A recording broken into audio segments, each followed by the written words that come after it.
Sam Lehman of Morton, the #1 Ram truck dealer in Illinois.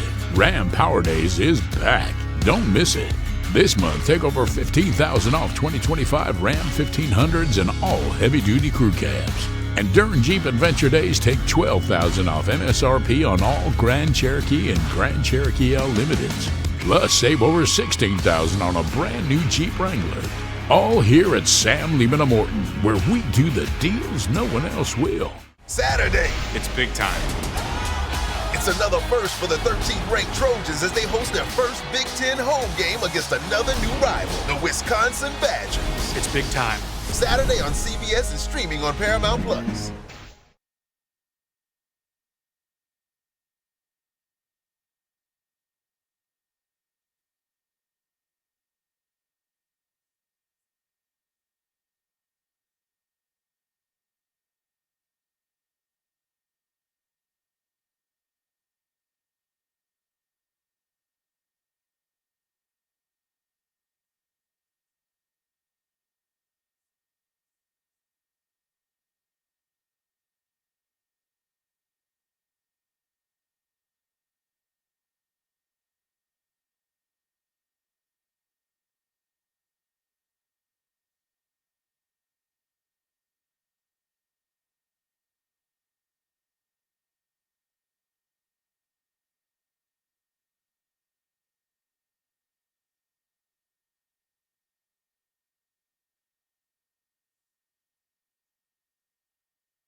Okay, we are back on the Clutch logo now, and we are testing sound, testing sound, testing sound, 1, 2, 3.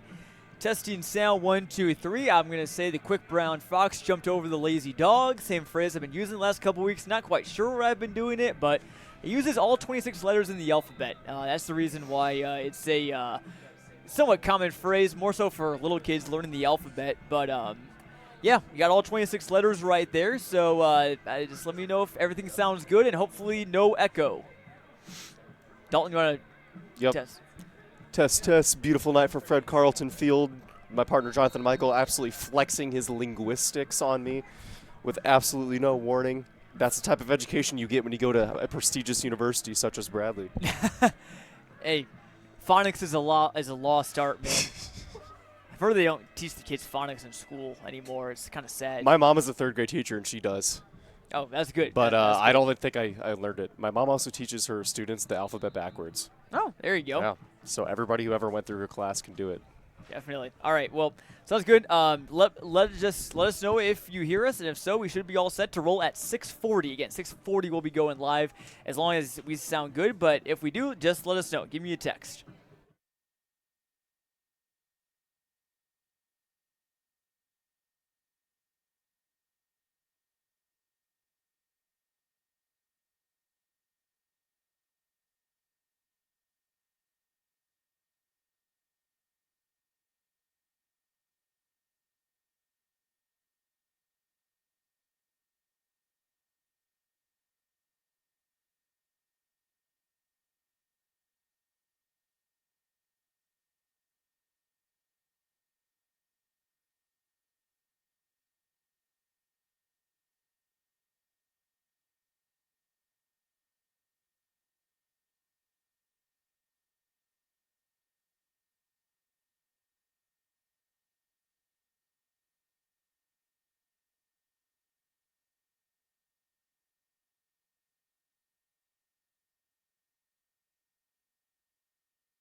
Bloomington High School in Bloomington, Illinois. It's a crosstown rivalry matchup on the gridiron in the Big 12. It's the Normal Community Ironmen, the number 8 team in Class 7A, traveling a few miles down the road to take on their rivals, and the number 8 team in Class 6A, the Bloomington Purple Raiders. Good evening, everyone. Glad you're with us here for our WMBD Game of the Week on CIProud.com. I'm Jonathan Michael, joined by Dalton Carmine here in the booth. And Dalton, it's going to be a great matchup tonight, one that has a lot of history. Yes, it does, John. And this is a rivalry that dates back to 1897. 118 games combined played between these two teams, and it's renewed tonight, and it would be a marquee win for both of these playoff-bound teams heading into the back half of the season.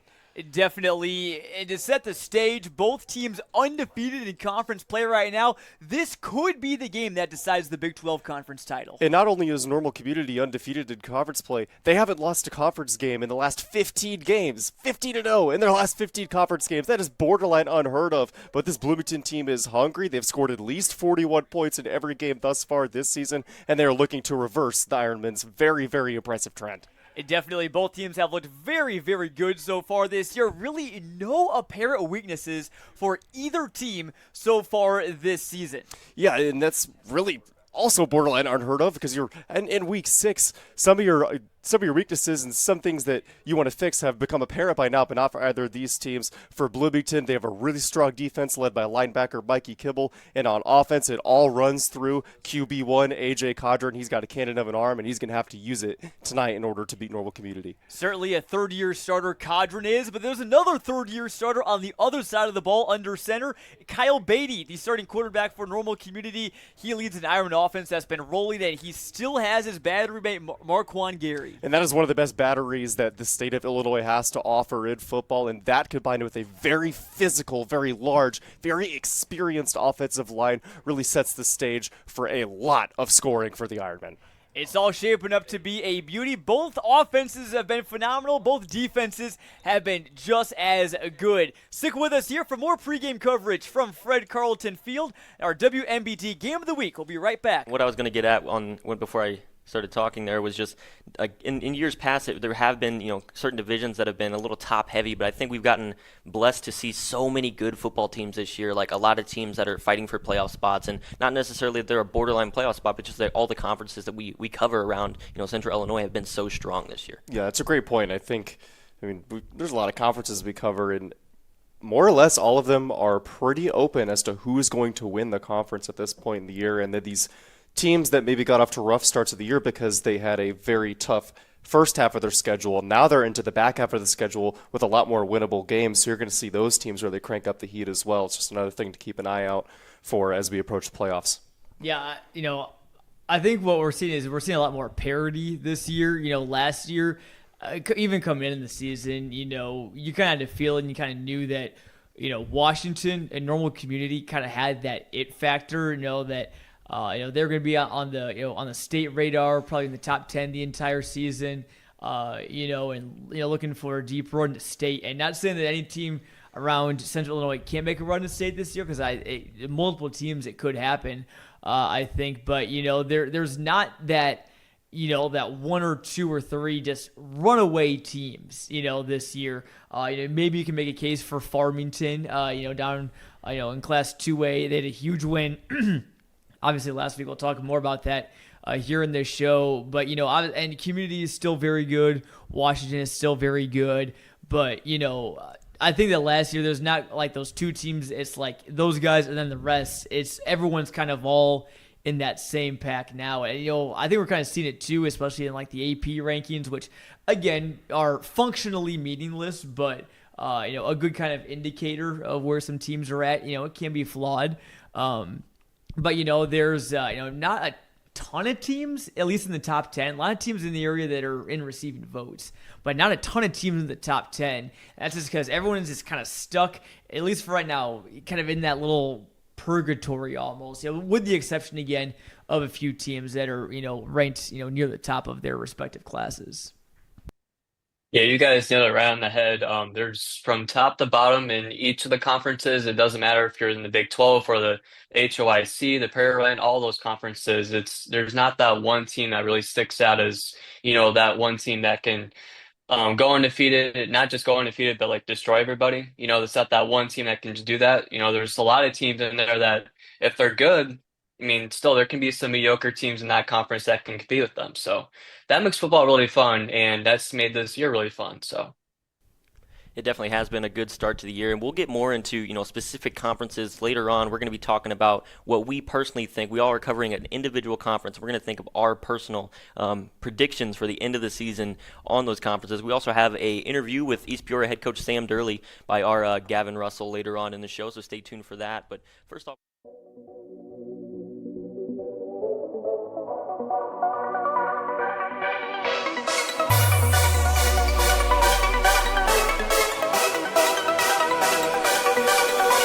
Central Illinois, we're going to overtime.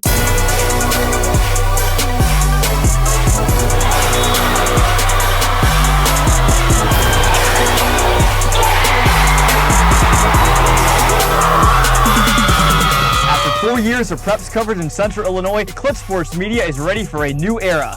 CSM Overtime. What is CSM Overtime? We're going beyond the broadcast to give you in-depth coverage of your teams, Your stories. Your stats and standings. your highlights and action shots. With your subscription, you'll get to see news and feature stories from all sports, up-to-date stats from around the area, and thoughtful analysis from our team of experts. As for our broadcast and social media coverage, it's only getting better.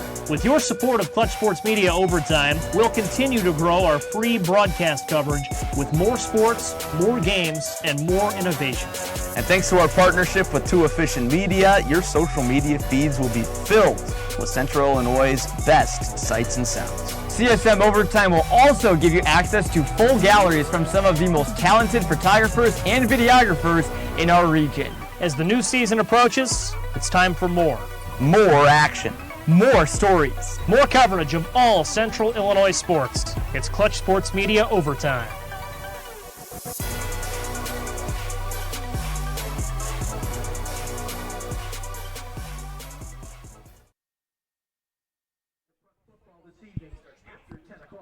And welcome into Fred Carlton Field here in Bloomington. The stage is set for the Ironman and Purple Raiders. Jonathan Michael, Dalton Carmine here in the booth with you, about 11 or so minutes away from kickoff. Dalton, we set the stage. We got a little bit of a podcast clip from earlier this week. There's been a lot of hype around this game, and just overall a great week of football around the area, too. A lot of hype, and there definitely should be, John. This is one of the biggest games in the area. We've talked about it off air plenty, and especially in that podcast. There's lots of games this week that could determine the conference champion in whatever conference it may be. This is certainly one of them, so strap in, grab a drink, grab a snack, and just get ready for an absolute war on the gridiron. And definitely one of these teams is going to have another loss tonight, and neither team has really been doing that so far this year. You look at tonight's weather right there. It's a fantastic night here in Bloomington, about 69 degrees, no chance of rain, wind overall pretty calm. The flag's waving a little bit, but much less windy than last week. And boy, that wind wreaked havoc on a lot of games around Central Illinois. Yeah, it did. And luckily, it's not really going to play a part in the game tonight, I wouldn't think, which is absolutely great news for us and for the just fans of football, going to watch two quarterbacks with fantastic arms go at it and not have to worry about the wind or any type of weather playing any type of factor. But I expect both offenses to be booming, both offenses to score early and often. Could have a barn burner on our hands tonight. Definitely, Bloomington comes into tonight, those first 3 weeks of the season, 41, 41, 41, remarkably consistent. Then they put up 48 against Normal West, and last week that 84 to win nothing over Urbana. They only needed 18 plays from scrimmage to score all those 84 points. I would say that's video game numbers, John, but that would be really hard to do even in a video game. That is just an unreal performance from the Purple Raiders, and I had to do a double, triple, quadruple take whenever I saw the final score to that one. But I mean, it's in the past now. Got to leave it in the past, move on to a much tougher team and a much tougher test here tonight against the Ironmen. Most definitely. And then last week, Normal Community also had a big win. They beat Manual 42-0, so they did half of what Bloomington did. And they've had some big wins, too, so far this year. I want to talk about that lone loss for Normal Community again. Many people maybe focusing maybe a bit too much on that one loss because it was against a very good team in Kankakee. Yeah, and Kankakee is very good, and not just very good, literally one of the best teams in the state. It would not shock me in the slightest if they are hoisting a state trophy title come the end of November. So really, I know it looks like a blemish. 4-1. It doesn't look as pretty as 5-0 like Bloomington's got it. But that one loss, I think there's a lot of positives that Normal Community has taken from that loss and have carried with them into the games following that, including this one and hopefully beyond. Definitely. That loss, though, doesn't affect Normal Community's position in the Big 12 standings that you see right there. Bloomington has the tiebreaker advantage of their better overall record, but you look there, Dalton, lots of potential playoff teams. And again, another logjam, too, at 3-2 with Normal West leading the way. Yeah, and really don't be surprised if any of, I would say, those top 5, maybe even 6 teams end up coming out on top of this conference, but whoever wins tonight is, of course, going to have the upper hand in taking that Big 12 championship home. But that just really makes this game much, much, much more crucial than we already thought it was, John. That conference title really could be on the line tonight. I cannot stress that enough. And it's not just any conference title. It's the conference title of one of the best, strongest conferences in the entire state, regardless of class. You look last year, obviously, the talking point, I feel like a broken record, but you sent 7 of 11 of your teams to the playoffs. That is no small feat, and a lot of teams looking forward to doing so again this year. As you look at the Watterson Towers in the background, Bloomington's band taking the field as well. And both of these, something that we talked about off air as well, is all of the conferences, basically all of the conferences in our coverage area, are a lot more wide open than they have been in years past. In years past, you can usually pick 1 or 2 teams that, okay, that team is going to go undefeated, or that team's going to go 8-1, and that team's going to win that conference. But this year, John, Central Illinois football is just much, much more talented, and the talent is even more evenly distributed. So if you do win your conference, you just gain that much more respect because all of these coaches know how much tougher football in Central Illinois has gotten. Definitely, and it is a big one for Bloomington tonight. One of the biggest regular season games for the Raiders since at least 2018, according to their historian Kev Varney. Normal Community taking the field as well. We're going to step aside and be right back for more pregame coverage and kickoff here at our WMBD Game of the Week. Don't go anywhere, folks, on CIProud.com. Family banking from a name you trust, Hometown Community Banks. For over 6 decades, we've been here right where you needed us. High-quality banking services delivered by caring professionals, people just like you who live and love Central Illinois. It's a history we're proud of and one we'll continue to offer to every person who walks through our doors. When you bank in your hometown, your money stays in your hometown. Hometown Community Banks, divisions of Morton Community Bank. Look for the clock tower and you'll know we have time for you. And welcome back to Bloomington High School here. Friday night at the Fred, as they say. Lots of fans still pouring in, and they see the parking lot across the street is packed. See some fans streaming in from the neighborhood streets over to the left, Gavin. Normal Community side, pretty much standing room only over there. Only open spots right now is for the band, which is on the field. They'll be taking those soon. Yeah, really not shocking that Normal Community travels, just a handful of miles down the road over here to Bloomington High School, and they have just an incredible showing. It is decked out in orange and black, fitting that Halloween theme across the field from us, and really not many empty seats on our side either. Bloomington decked out in their purple and gold, ready to watch a fantastic football game, and both student sections, great showings as well. Bloomington going with the classic pink out theme, and Normal Community's student section, also a classic, the neon theme. Definitely, for sure. And you're going to look at now at the Class 6A poll. Both these teams are state ranked, both of them number 8. Take a look at that 6A poll, Dalton. What do you see? Lots of very strong teams in there.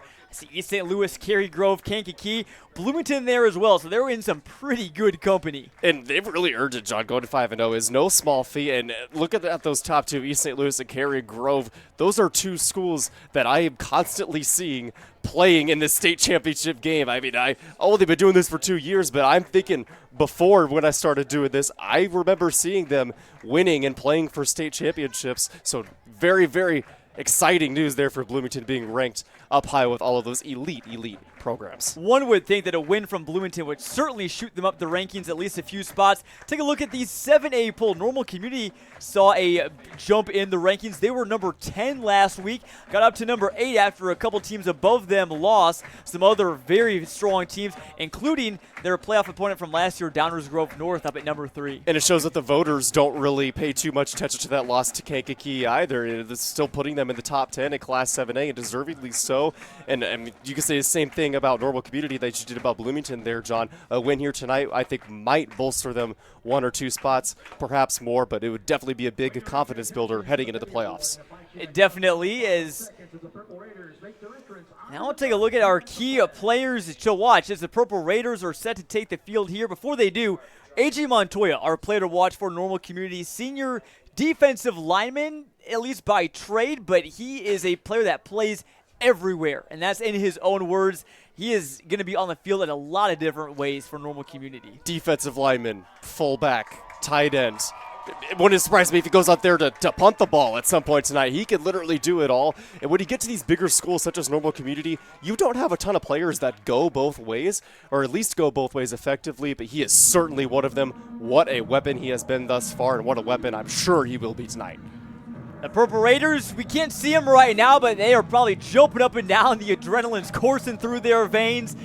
Oh, to be a high school football player before a state-ranked game against your crosstown rival on a Friday night. Our key player for them to watch tonight, Rob Lanier, their senior running back and linebacker, as the purple and gold take the field. Lanier's been getting it done, both rushing the ball and also catching the ball too as well. Yeah, 736 total yards, 15 touchdowns thus far for Lanier. Another player that goes both ways, and to go both ways on a school like Bloomington, you got to be really, really talented. And Lanier is not suffering from a shortage of talent, that's for sure, and he will, of course, play a key part in the game tonight. Well, we saw, I know you weren't here for that game, Dalton, but what we saw at Bloomington in week 2 against Normal U High, Lanier was almost their Mariano Rivera. He made the plays needed to close that game, ran for multiple touchdowns, had a key interception as well, and also recovered the onside kick that eventually sealed the game for the Purple Raiders. That's been one of many big wins for them so far this year. Get a quick look at our tail of the tape. Well, both teams are averaging coming in tonight. Get a look at those points for, points against. Quite the big difference. My goodness. And we've talked about Bloomington's offense. You know, they've scored at least 41 in all of their games thus far. And that 15.2 might be a little bit inflated because they did give up 38 points to Normal U High in that electric game. But very, very big discrepancies either way. Step aside for the national anthem. Be right back here on CIProud.com.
What a rendition of the national anthem. How about that harmonizing from the Bloomington band, Dalton? That was one of the best anthems I've heard in quite some time. Yeah, I could have said it better myself there, John. I've seen quite a few very, very good marching bands over the course of this season. IVC had a really nice one, and then just last week in Elmwood Brimfield in our small town throwdown last week, they were tiny but mighty.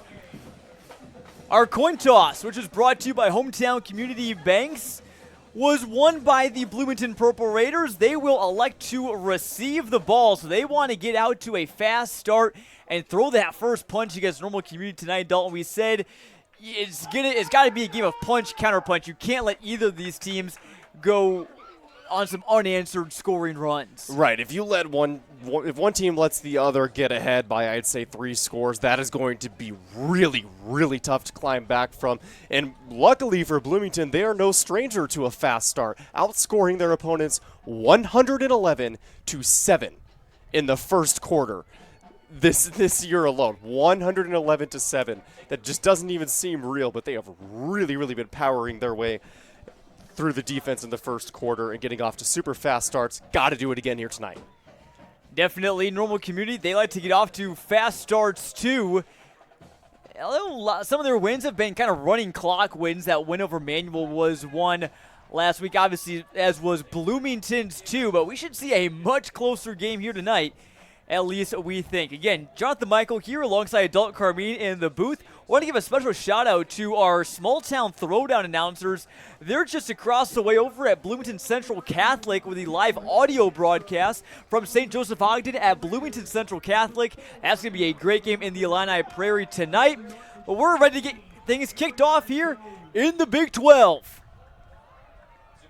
Will Castro, Normal Community's kicker, getting set to boom this one away. He's got quite a big leg. Kickoff brought to you by Michaels. And we're underway here from the Fred. Kick is brought in at the 13. And having a lane. That looks like Norton. He stiff arms the man. It's finally brought down to the 43. A great start for the Purple Raiders. You'll take that for sure for the Purple Raiders. Just over 10 yards away from already being in enemy territory. It is time for AJ Cadre and company to get to work. Let's take a look at our keys to the game for Bloomington. It's find responses, and they got to leave the party that they were in last week. Yeah, and that party, of course, being that 84-0 win over Urbana. Just leave it in the past. It was fun. It was indeed a party. And, of course, find responses, like you said, punch, counter, punch. That has to be the theme here tonight if they want to have a chance. Definitely. And for Normal Community, they got to be surgical. They got to force turnovers, something that Bloomington doesn't do very much. Neither of these teams really hurt themselves. Might come down to which team has the least amount of turnovers will be the winner tonight. We'll see. First play of the game is a handoff to Rob Lanier, and he is stuffed at the line.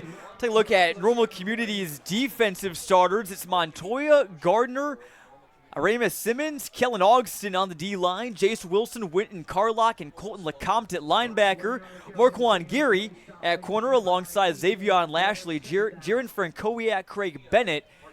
The Normal Community safeties tonight. It's a unit that returns only 3 starters from last year.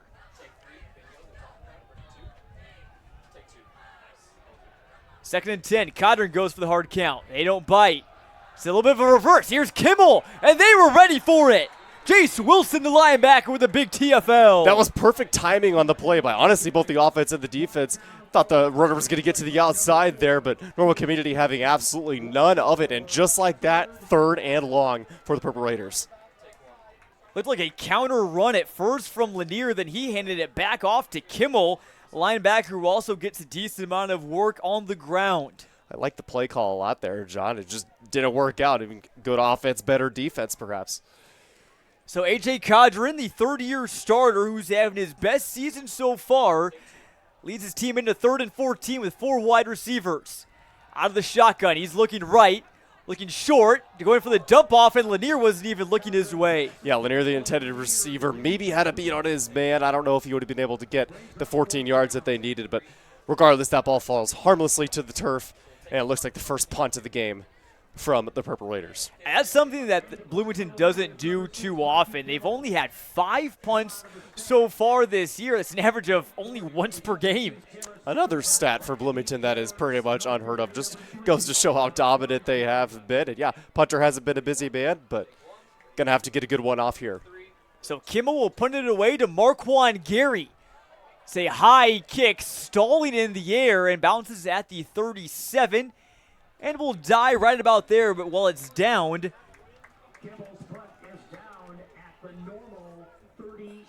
by a Bloomington linebacker there. So now our first chance to see Kyle Beatty and the Normal Community offense, Dalton. And boy, watching Kyle Beatty every time is such a treat.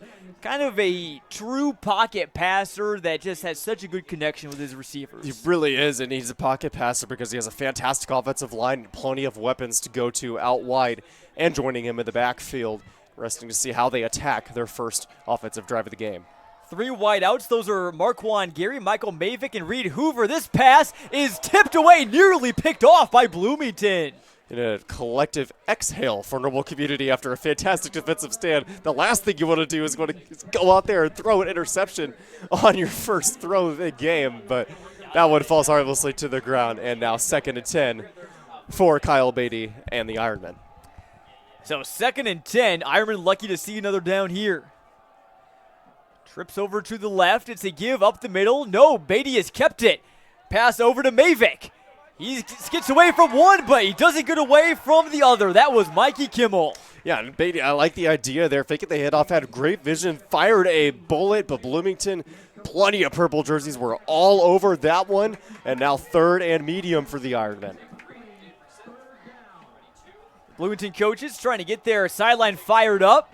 It's a big game. Nearly a sellout crowd here at the Fred. 3rd and 7 from the Normal Community 40. Bloomington's got 2 deep safeties. Beatty now looks for the change of play call. Back to Jason Drengwitz as head coach. And that might be a delay of game. Bloomington crowd was clamoring for it, and they got it. Took too long to get that audible in from the Ironmen. Yeah, a little bit of that stadium pulse maybe playing a part there on the Ironmen. It is a rockin' purple and gold crowd here on our side of the field, but delay of game is going to push back the Ironmen 5 yards. So 3rd and 12 now, certainly an error that you look back on, maybe avoidable for Normal Community. We'll see how they overcome it. Sheeler, their tight end, in to help block. He's going to run a route. It's a screen to Gary, brings it with one hand, has some speed across the 40, but he only got about half of what he needed. Yeah, Gary had 2 men to beat there if he was going to get that first down. Just too tough, did not have the space, but good on him for hauling that one in and getting it at least half of what he needed. Set up 4th and medium as I assume the Ironmen hand the ball back over, although there is a late flag, John. And we'll see what this is about. It's on Normal Community. Bloomington is probably sure to decline it. Is it penalty against the Ironmen? And it will be declined. So it looks like it should be now 4th down for the Ironmen. And it looks like the offense still on the field, but can't rule out a pooch punt here from Beatty, who's standing pretty far back. I think this will be a punt. Yeah, caught me off guard there, that's for sure. Bloomington returner back at his 20. Beatty, Aussie-style kick there. A low runner, and it goes out. Pretty good punt at about the 10. That's a boot of about 48 yards. All things considering, you'll take that in for Normal Community. Not good field position for Bloomington, as they're going to have to go about 90 yards or so in order to get on the board first. Just over 8.5 to go in the first quarter. And we'll see what this Bloomington offense has here. Take a look at their head coach, Niall Mulcahy. His first season taking over for Scott Godfrey, who's now down at Hayworth. He's been a spotless start for him. He's got a perfect record. And I don't think anybody could really comprehend how difficult that is to do coming in as a first-year coach and leading your team to a 5-0 start and receive top 10 votes in your respective class. Just crazy impressive stuff from Coach Mulcahy. Definitely helps that he's familiar with the program, a former assistant on staff, former offensive lineman at Illinois Wesleyan just down the road. Bloomington's linemen here don't get much of a push. It's a short gain for Lanier. as it looks like A.J. Montoya maybe got in on that stop. And Lanier, that run up the middle for him has been there in weeks past, but Normal Community is really making a stand on those inside zones or halfback dives, really trying to make it known to Bloomington that that's not available tonight. I think that was Winton Carlock, actually, their middle linebacker and one of their team captains, getting in on the stop. So 2nd and long here, in case you're just tuning in. 3 and out for both teams on their first drive of the game.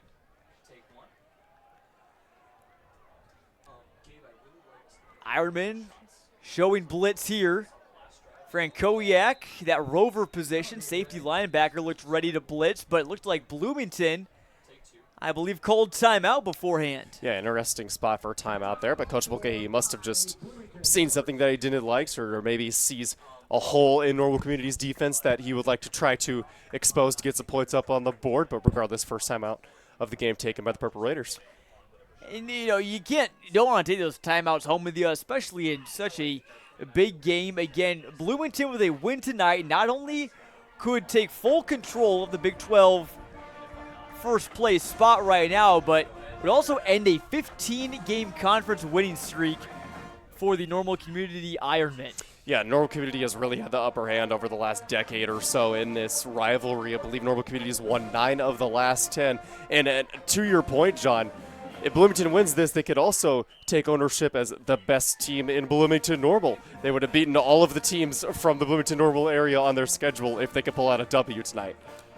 Again, that big win over Normal UI, then a 48-16 win over Normal West. I think that was really a game that opened a lot of people's eyes, and that game came down to time of possession. Bloomington had the ball for 32 minutes in that game. They only had the ball and only needed it for 10 minutes last week against Urbana. And Normal West's recent success also plays a part in that. It makes it even more impressive.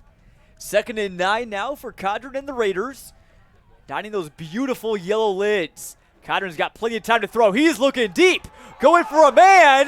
The referee wasn't looking his way. That was a clear PI. And the referee didn't see it, but there's the flag. One of the line judges came just barreling out from the sideline and absolutely launched that flag. Get him into the game as a quarterback, maybe. But that was very clear PI. Lots of contact before receiver even had a chance to make a play on the ball. Cadron was looking for Carter Tyndall, the junior right there, a big play threat for the Raiders. And Cadron said one day he wants to be an elementary PE teacher. His mom is the principal at Normal West. But maybe if he can, throw a flag like he throws a football, maybe he's got a career in refereeing as well. Yeah, there you go. So a first down now for the Purple Raiders, and obviously tough spot there for the referee, trying to follow the play. And, as a receiver, if you don't look at the ball, you're not going to see where it is. If you're a ref, you didn't look back, you're not going to see the contact. Tough but play. That's why you have multiple refs. Tough play for everybody involved. Now at the 26. Cadron will hand off. Lanier running right. And he is met by Montoya as well as Simmons. Yeah, when you're running head first towards Montoya and Simmons, I don't really think you're going to pick up any extra yardage there. And Lanier's a guy that has that nose for the extra yards. Just has not been there in the early going tonight. Lanier this season averaging 6.9 yards per carry, but I think his longest run tonight has only been about maybe 2 yards or so. Keep going back to him. It'd be interesting to follow that along and see if the offensive lineman can open up some more gaps for him throughout the course of this game. 2nd and 10 now. Community showing a press. Cadron looking outside. For Kenner by his tight end, and too far outside. Jason Wilson was in coverage. Yep. Kennerby had a little bit open space out there in the flat. I think Cadron might have just released that one a little bit too early. By really no chance to get out there, but no harm. It's going to set up 3rd and 10 for Purple Raiders, and really both these teams have struggled on 3rd down, so this is a good opportunity for Bloomington to really put their foot down and keep Normal Community's defense on the field. Cadron, he hasn't completed a pass yet. His first one will be his first since week 4. That's not because he didn't play last week or didn't play well. Bloomington didn't throw a single pass at all last week. They will throw here, but he's under pressure. Aramis Simmons throws him down for a huge loss, and Normal Community is going to force a punt. Perhaps a missed assignment on the O-line, or perhaps Simmons is just too much of a monster. He got right through all those big purple jerseys. Did not even give Cadron a chance to get rid of that football. Ball back to the Ironman. And this may be one of the first times that Bloomington's offensive line has faced much trouble this year. They've only allowed 2 sacks coming into tonight. That one goes for a loss of 13, and unless they get a big one here, Community might be poised to take over in Raider territory. And it's a pretty good one. Gary brings it in at the 44. Out across the 35 and runs safely out of bounds. A nice gain of about 12. Great field position here for the Ironmen. Yep, and there's a flag at the backfield right at where the punter let that one go. So might be roughing the kicker, roughing the punter, whatever they call it in high school. It depends if it's running into or roughing. Running into is only a 5-yard penalty, and the kick out, that's a running into. So just a... Yeah, running into the kicker is officially what they're going to call it here, John. That's a 5-yard penalty.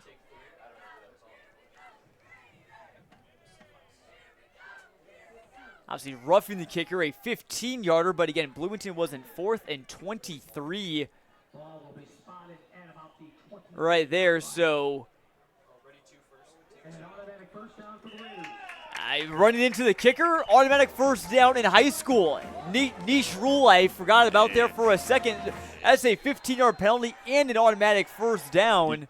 Your guess was as good as mine there, John. That's going to get to the nitty-gritty of high school football rules that I am not entirely familiar with. But regardless, I mean, those are the small mistakes that you're really trying to stay away from if you're a normal community. But a fresh set of downs for the Purple Raiders. Let's see what they can do with it. So new life for Cadron and company. See if they can get their first down of the game, at least not by a penalty. He's got 2 backs in the backfield. Cadron scanning, looking deep, got a man, can't bring it in. Great coverage by the linebacker, Colton LeCompte, as Cadron was looking for Cedric Gassaway, his 5'4" running back. He really dropped that one right in the breadbasket. Just better defense there for normal community, and that would have been a huge play, and that would have been the real first down that you were asking for there, John.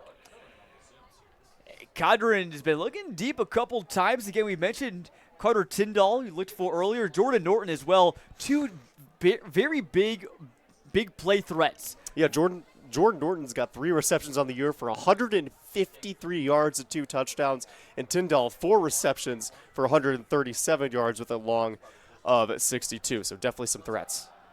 Handoff goes. Bloomington's biggest run of the night so far. Looks like that may have been Kenner Bai who got the carry right there. Is one of his first carries of the season. He's kind of one of those positionless players like Montoya, tight end, fullback, linebacker, you name it. The kid's just an athlete. He'll take a handoff. He'll play some defense. He'll run out and catch a pass and get some yards after the catch. Pardon me, but just a weapon to have. And Bloomington's going to need more plays like that. So a gain of 6 on second down and sets up a 3rd and 4. No deep safeties for community. Cadron's going to go long for Norton. He's got him. There goes Norton. Streaking down, and he wins the race. Right on cue, John. Jordan Norton, that's his 4th reception of the entire season. But it's his 3rd touchdown of the entire season. Unreal. What an absolute dime from Cadron into the hands of big Jordan Norton and into the end zone for 6 points for Bloomington. Saw no deep safeties there for community, and Cadron made him pay a 66-yard touchdown from Cadron to Norton. So now 4 catches, 219 yards, and 3 touchdowns. How about the reception to TD ratio right there, as a PAT from Brosh Tadakian's good. What a statement made there from Cadron and company on the offensive side of the ball for the Purple Raiders. Exactly what they needed, just knocking back normal community into a territory where they're not really familiar with, and that territory is losing a football game. Big play for the Purple Raiders And they strike first. After that running into the kicker penalty, Dalton, that one may come back to really bite Community, especially if this ends up being a close game like we expect it to. Yeah, that's definitely one that we're going to look back on. I mean, I guess even if it doesn't end up being a close game, if Bloomington ends up running away with it, but that's, like I said earlier, that's kind of a penalty that you need to stay away from. You need to stay away from those small mistakes if you're either team in this one, because the team on the other side of the football is just as good as you are. You don't want to hurt yourself. You need to be putting your best foot forward and just playing clean football, playing the football that you know best. Just over halfway through the first quarter of play, and Bloomington leads it 7-0 in front of their home crowd, who's fully energized now if they weren't already. Kick brought in at the 25 with some blockers out to about the 44. Or Community, that was Craig Bennett, number 0, their safety, as we meet Jason Drungwitz, Normal Community's head coach in his 7th year, sporting a little accessory. Unfortunately, broke his foot, so he's got a little boot on right there, but his coaching tenure has been anything but broken for Normal Community, 51-15. Great way to put it there, John, and I don't think anything would have kept Coach Drungwitz off the sidelines for a game of this multitude, that's for sure. Led the Ironmen to the postseason every year since he's been at the helm. Playoffs are a tradition for the Ironmen. Here goes Kalen Taylor. Big gains are his tradition, and he's got nearly a first down. I think he got it.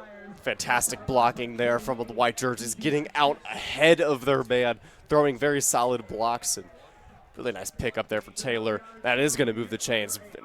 Looked very, very close from our perspective, but fresh set of downs for the Ironmen. 4 wide receiver set. You got Hoover at the bottom of your screen, Gary in the slot. Mavick nearest the offensive line. Beatty climbs the pocket, in some trouble. Gets out of another one, dives forward for a pick up a couple. That's about all he could do. I'm not sure if that was a dive or if the turf monster got him and he just slipped and fell, but regardless, it's an absolute miracle that he didn't fall behind the line of scrimmage. He had to evade a couple of purple jerseys there. And good on him for picking up just any yards in general. Very impressive. And we talked about Beatty being a pocket passer there. You saw a little bit of his rushing ability. He ran for about 7, I think, touchdowns last year, so he can get it done with his legs too. From the 42, Beatty pump fakes, now throws, looking for Hoover, and he stopped. Beatty was going long. Yeah, I think might have been a miscommunication between Hoover and Kyle Beatty there. Hoover stopped, and I think Kyle Beatty was thinking he was going to keep going over the top, so he just let that one fly. That ball landed at about the 10-yard line, but nevertheless, incomplete. Solid defense once again on this stand for the Purple Raiders. Really curious to see how this drive will turn out for Community. See what the response is like. Again, you mentioned they don't play from behind too much. 3rd and 7 now from the 42. It could be 4th down territory. Taylor's in motion. They'll hand it off to Cole Kretzinger. He's burst through the seams. Down to the 25. A 17-yard gain when they only needed 7. Yeah, he paid the price, hitting the deck hard there on that one, but that is a big, big pickup. I believe that might be the biggest thus far of the game for Normal Community. Fresh set of downs as they inch closer and closer to that red zone. Well, they answered the question of how do you respond. You get a big first down with your backup running back and good blocks from the O-line. Knocking on the door of the red zone. Beatty kept that one, it looked like, and he dives up to about the 20. Now they're officially in the red zone, brought to you by Ashley Furniture Home Store. Yeah, Beatty, as you said, John, doesn't use his legs too much, but when yards are needed, Beatty usually just finds a way to get those yards, whether it's in the air or using his own legs to get them. It's just how dynamic of a player he is. So looking for his second completion of the game. He had that one to Gary that he juggled earlier. Bloomington shifting around their defense. Community hikes the ball. Looking to pass, in trouble. Is tipped up and falls to the turf. 3 yellow helmets were in the vicinity. Yeah, that was a dangerous pass there from Beatty. And 3 purple jerseys, as you said, John, were in the vicinity. And that one bounced up. And luckily for Normal Community, ball didn't go up and right to one of those purple jerseys. It went to the green turf and fell to the ground, luckily for them. So another third down for Community at the 20. Probably in the field goal range of Will Castro, but Ironmen don't want to think 3 here.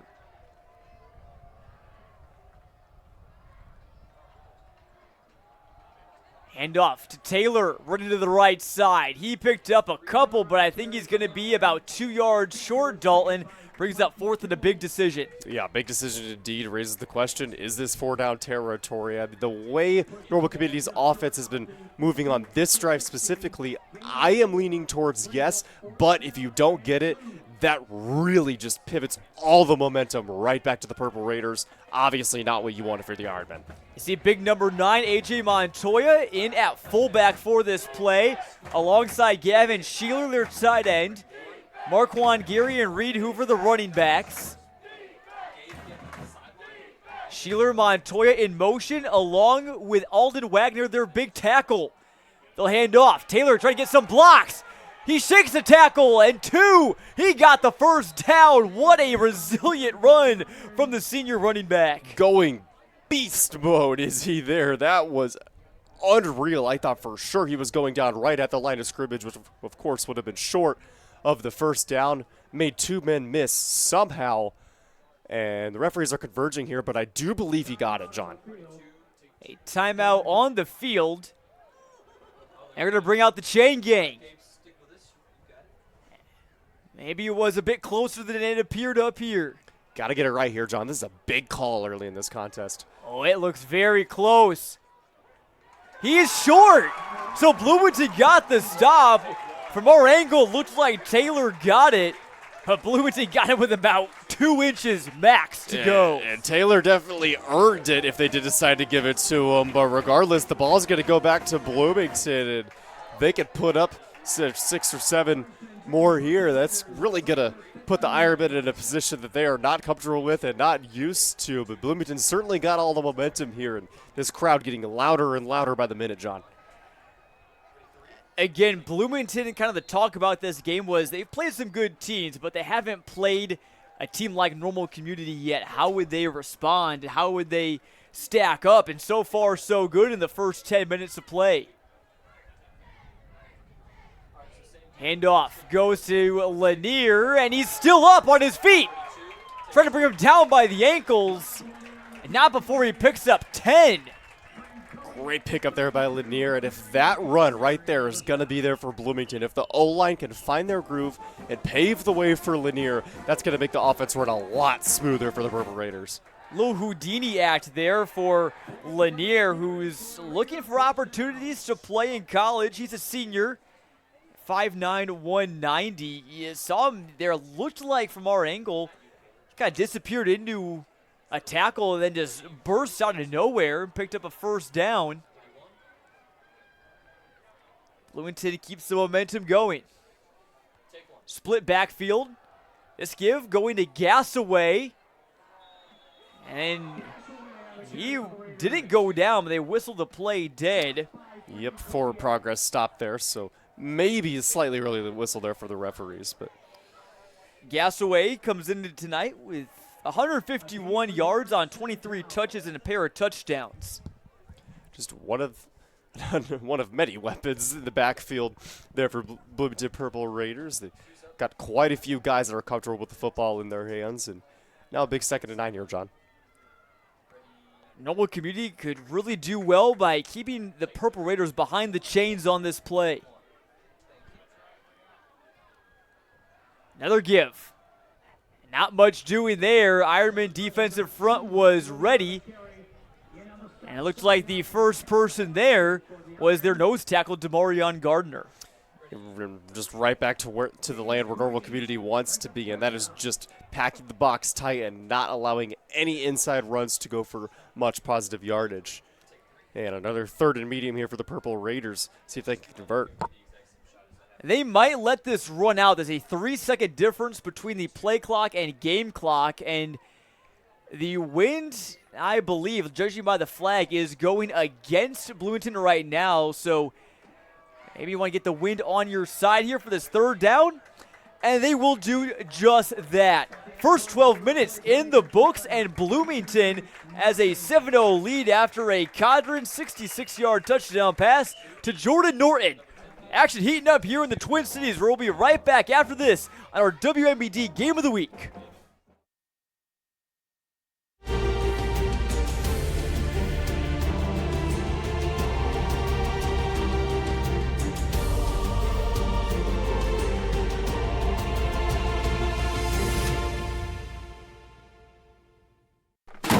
Sam Lehman of Morton, the #1 Ram truck dealer in Illinois. Ram Power Days is back. Don't miss it.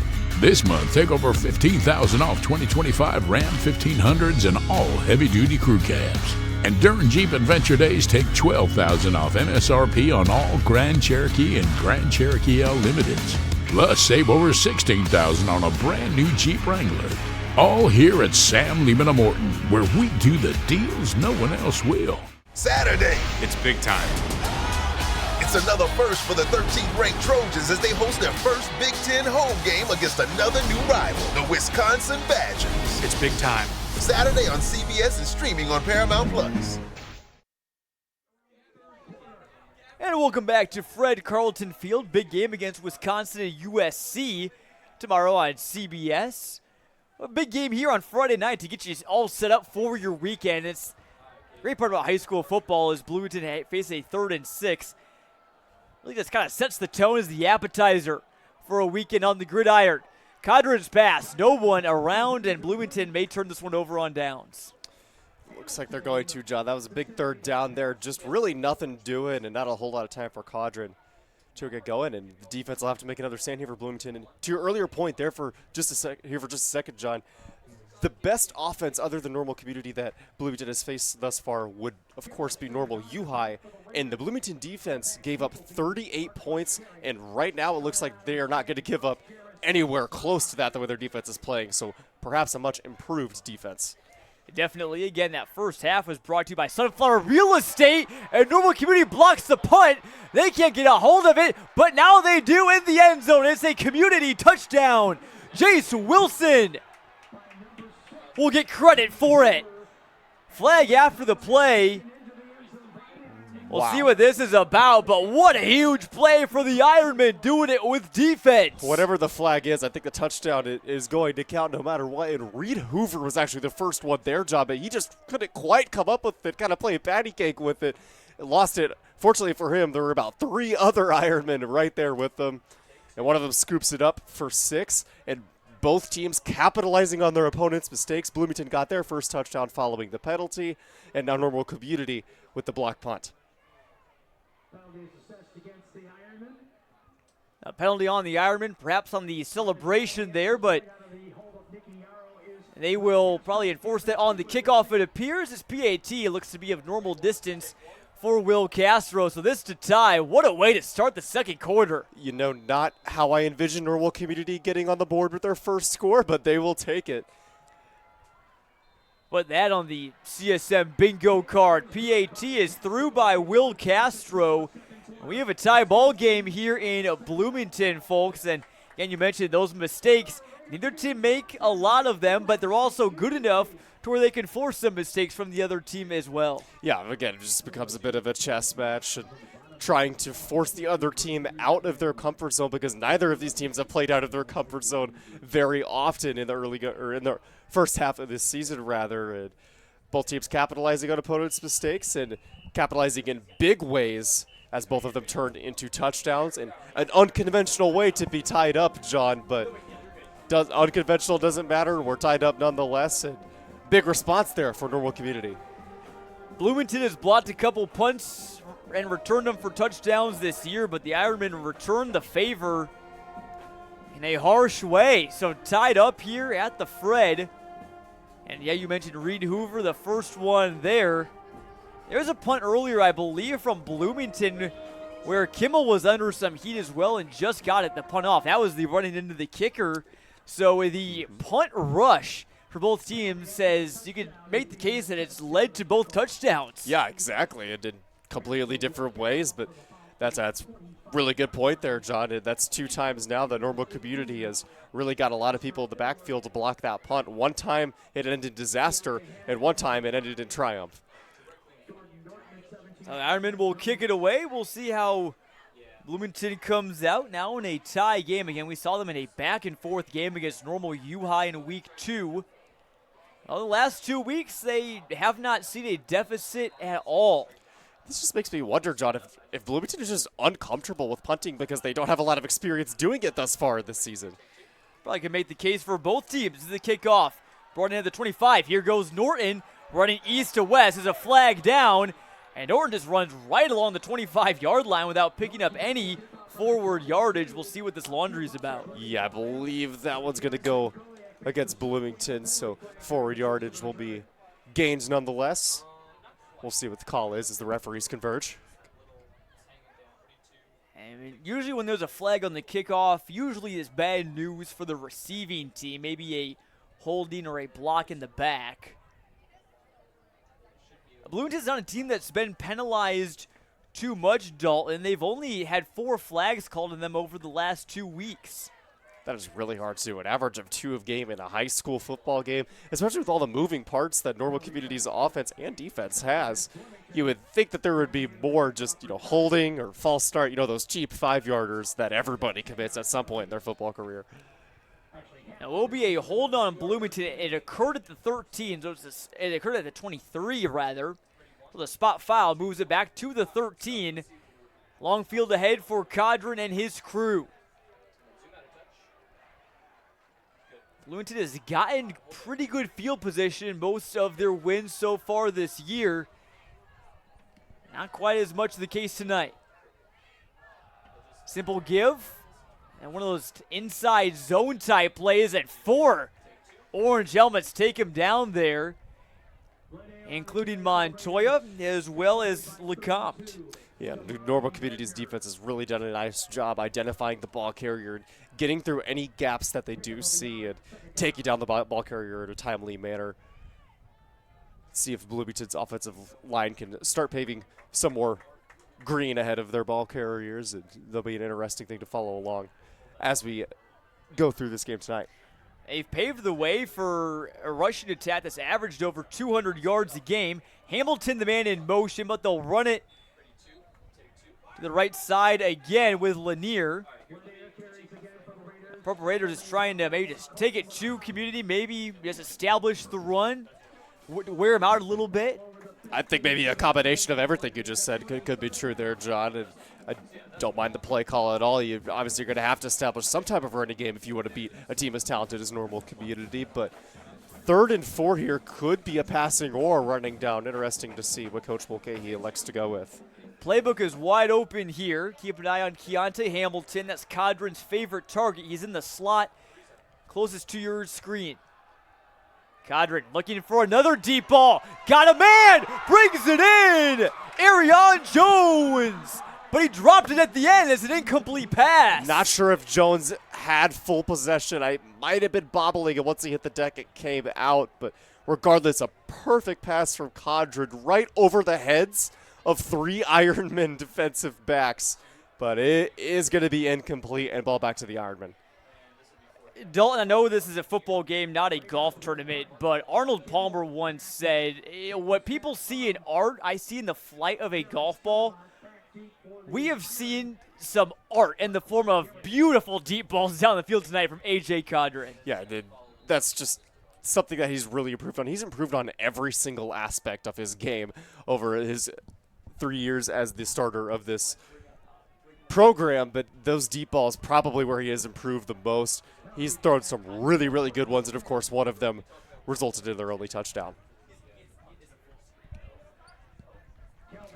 So a 4th and 9 here for the Purple Raiders, and what could have been on that play. A high punt, not going much of anywhere, partially deflected, but it gets a Bloomington bounce. Look at it, football go. Inside the 35. That ball picked up about 30 yards, just bouncing around on the ground. Bloomington bounce might be an understatement there, John. That one went way back after hitting the turf. Purple Raiders will take it. And we talk about A.J. Cotter, his improvement year to year. Again, in his third year starting, you're going to look at his stats year by year. His sophomore year, not bad overall, but he improved on it in his junior year, improved his completion percentage, his yards. Look at that touchdown to interception ratio last year. And this year, on track to be the best one yet. And again, didn't even throw a pass in last week's game. So that's essentially through 4 games. That TD to interception ratio has been phenomenal again. Just steady improvements, and he makes it look so easy, John. So Community takes over 1st and 10. Taylor easy to spot with his Volt Green shoes, carrying a defender. And it looks to be like Kevion Chestnut for a couple yards. Interesting to see if Normal Community wants to speed things up. It looks like they might do that here. Under 10 minutes to go in the first half. So 2nd and 1, play is blown dead. This could be a false start on the Ironman, but we'll await before making any judgment. And the guess is correct. Yep, well, the play gets blown dead immediately like that. My mind automatically goes to, one of the 5 offensive linemen budged a little bit too early, so make things just a little bit harder on the Ironmen. Been a defensive game so far. Touchdowns both scored after mistakes by the other team. Play action pass. He's got Sheeler as tight end. Bulls over a man and goes down with him. That was Trayvon Wiley who brought down the big tight end, 6'4", 220. And Codger might have Beatty beat when it comes to deep ball accuracy, but when it comes to the short to medium throw accuracy, I don't think anybody in the area has Kyle Beatty beat. An absolute dart for a fresh set of downs. That play officially moved them into Purple Raider territory. Taylor off to the right side, brushes a man by, runs downhill, and a first down and more. What a run from Kalen Taylor, who, like Lanier, still looking to figure out his college plans next year. He's got some interest, but really, you feel like a player of his caliber should be having a lot more schools calling his name. He should be doing something for some university next year, John. He really could have just gone out of bounds, taken the easy way out, but barreled his way through 2 more Purple Raider defenders. Play action pass here again is Gary on a bubble screen. He is lined up and dropped. Really nice job by Bloomington to contain Marquand Gary thus far. Kevion Chestnut doing a nice job in open field tackle there. And going back to Kalen Taylor, the backfield is his for the first time as a Normal Community Ironman. His sophomore year, he saw carries. He saw a lot more carries his junior year, splitting work with Tommy Davis, who since moved on and graduated. But now it's the Kalen Taylor show in the backfield, and he has been making big on his final season. Beatty has got plenty of time. Low throw. Is it brought in? No, it is not. Incomplete. Very, very close, and Beatty just needed a little bit more air under that pass and would have set up a 3rd and short, but it said a 3rd and about 8 for the Ironmen, and a big 3rd down. Got to pick up this first down and keep the clock running and keep Bloomington's defense on the field. I believe he was looking for Gary there.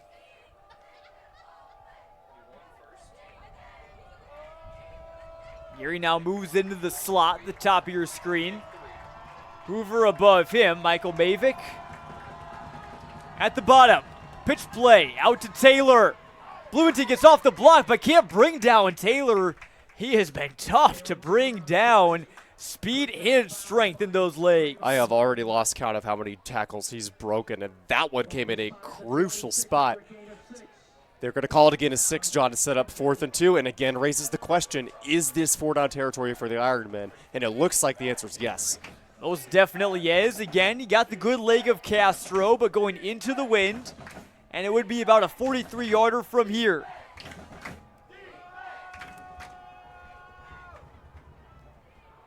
Big play for both teams, and Bloomington is going to get the stop. Nowhere near the first down, as it looked like Montoya, their fullback, got tripped up a bit. And what do you know, a huge defensive stand again for the Purple Raiders. A few guys coming there off the edge and not allowing a single yard, let alone 2. So Bloomington takes over with 8:19 to go here, back in 4th game. There is that long touchdown pass about midway through the first quarter, And then the first play of this quarter, the blocked punt, recovered for a touchdown by Community, but lots of 3-and-outs from both teams. Fear we either see a shootout or a defensive battle. I think it's the latter so far. Yeah, so far. Another short gain there, a good play by the Community defensive line. It looked like that was Kellen Ogston on the stop. Really, every single one of those guys on the defensive line for Normal Community are ready every single time to go out there and make a play. There is no weakest link on that defensive line, or really on the entire team for Normal Community. And that turnover was brought to you by Force Basements. I want to thank them and all the rest of our sponsors here tonight. Encourage you to patronize them whenever possible. Hamilton, the motion man for Cadron, who rolls out. And has an open pass. He's got Arion Jones, who hangs on to it this time and gets a first down. Yeah, another just bullet out of the hands of Cadron, rolling to his right. That throw on the run. Quarterbacks at high school and, of course, the higher levels make that look so easy, but it is not, folks. To deliver that one with pinpoint accuracy takes a lot of precision and a lot of skill. And my eyes must have been deceiving me tonight. It's about the second or third time I've been incorrect. That was not a first down. It came up Fooled me too, partner. 2 yards short. Not the first time, won't be the last. Perhaps I need to clean my glasses. A lot of people tell me that sometimes. Or just be like me and make the switch to contacts. I've thought about it. Cadron rolling out, not much space, not many people open. He just gets rid of it into the Ironman sideline. Yeah, once again, nothing doing. Cadron looked like he was rolling out, maybe looking to make another accurate throw on the run. Just nothing doing, and maybe sets up a position here for the Purple Raiders to give the ball back to Normal Community, or are they going to keep the offense out there? So far, it appears they're keeping the offense out there. Community does not have Gary back deep or anyone back deep to receive. And this is certainly risky because if you don't get it here, John, Normal Community has fantastic field position starting their offensive drive with 7.5 minutes to go. So big play here. Gutsy call here from the Purple Raiders going forward on 4th and 2. He's going to be close, but he's going to be shy at the first look. Yeah, that one I think you got right, John. That is not a first down, I don't believe.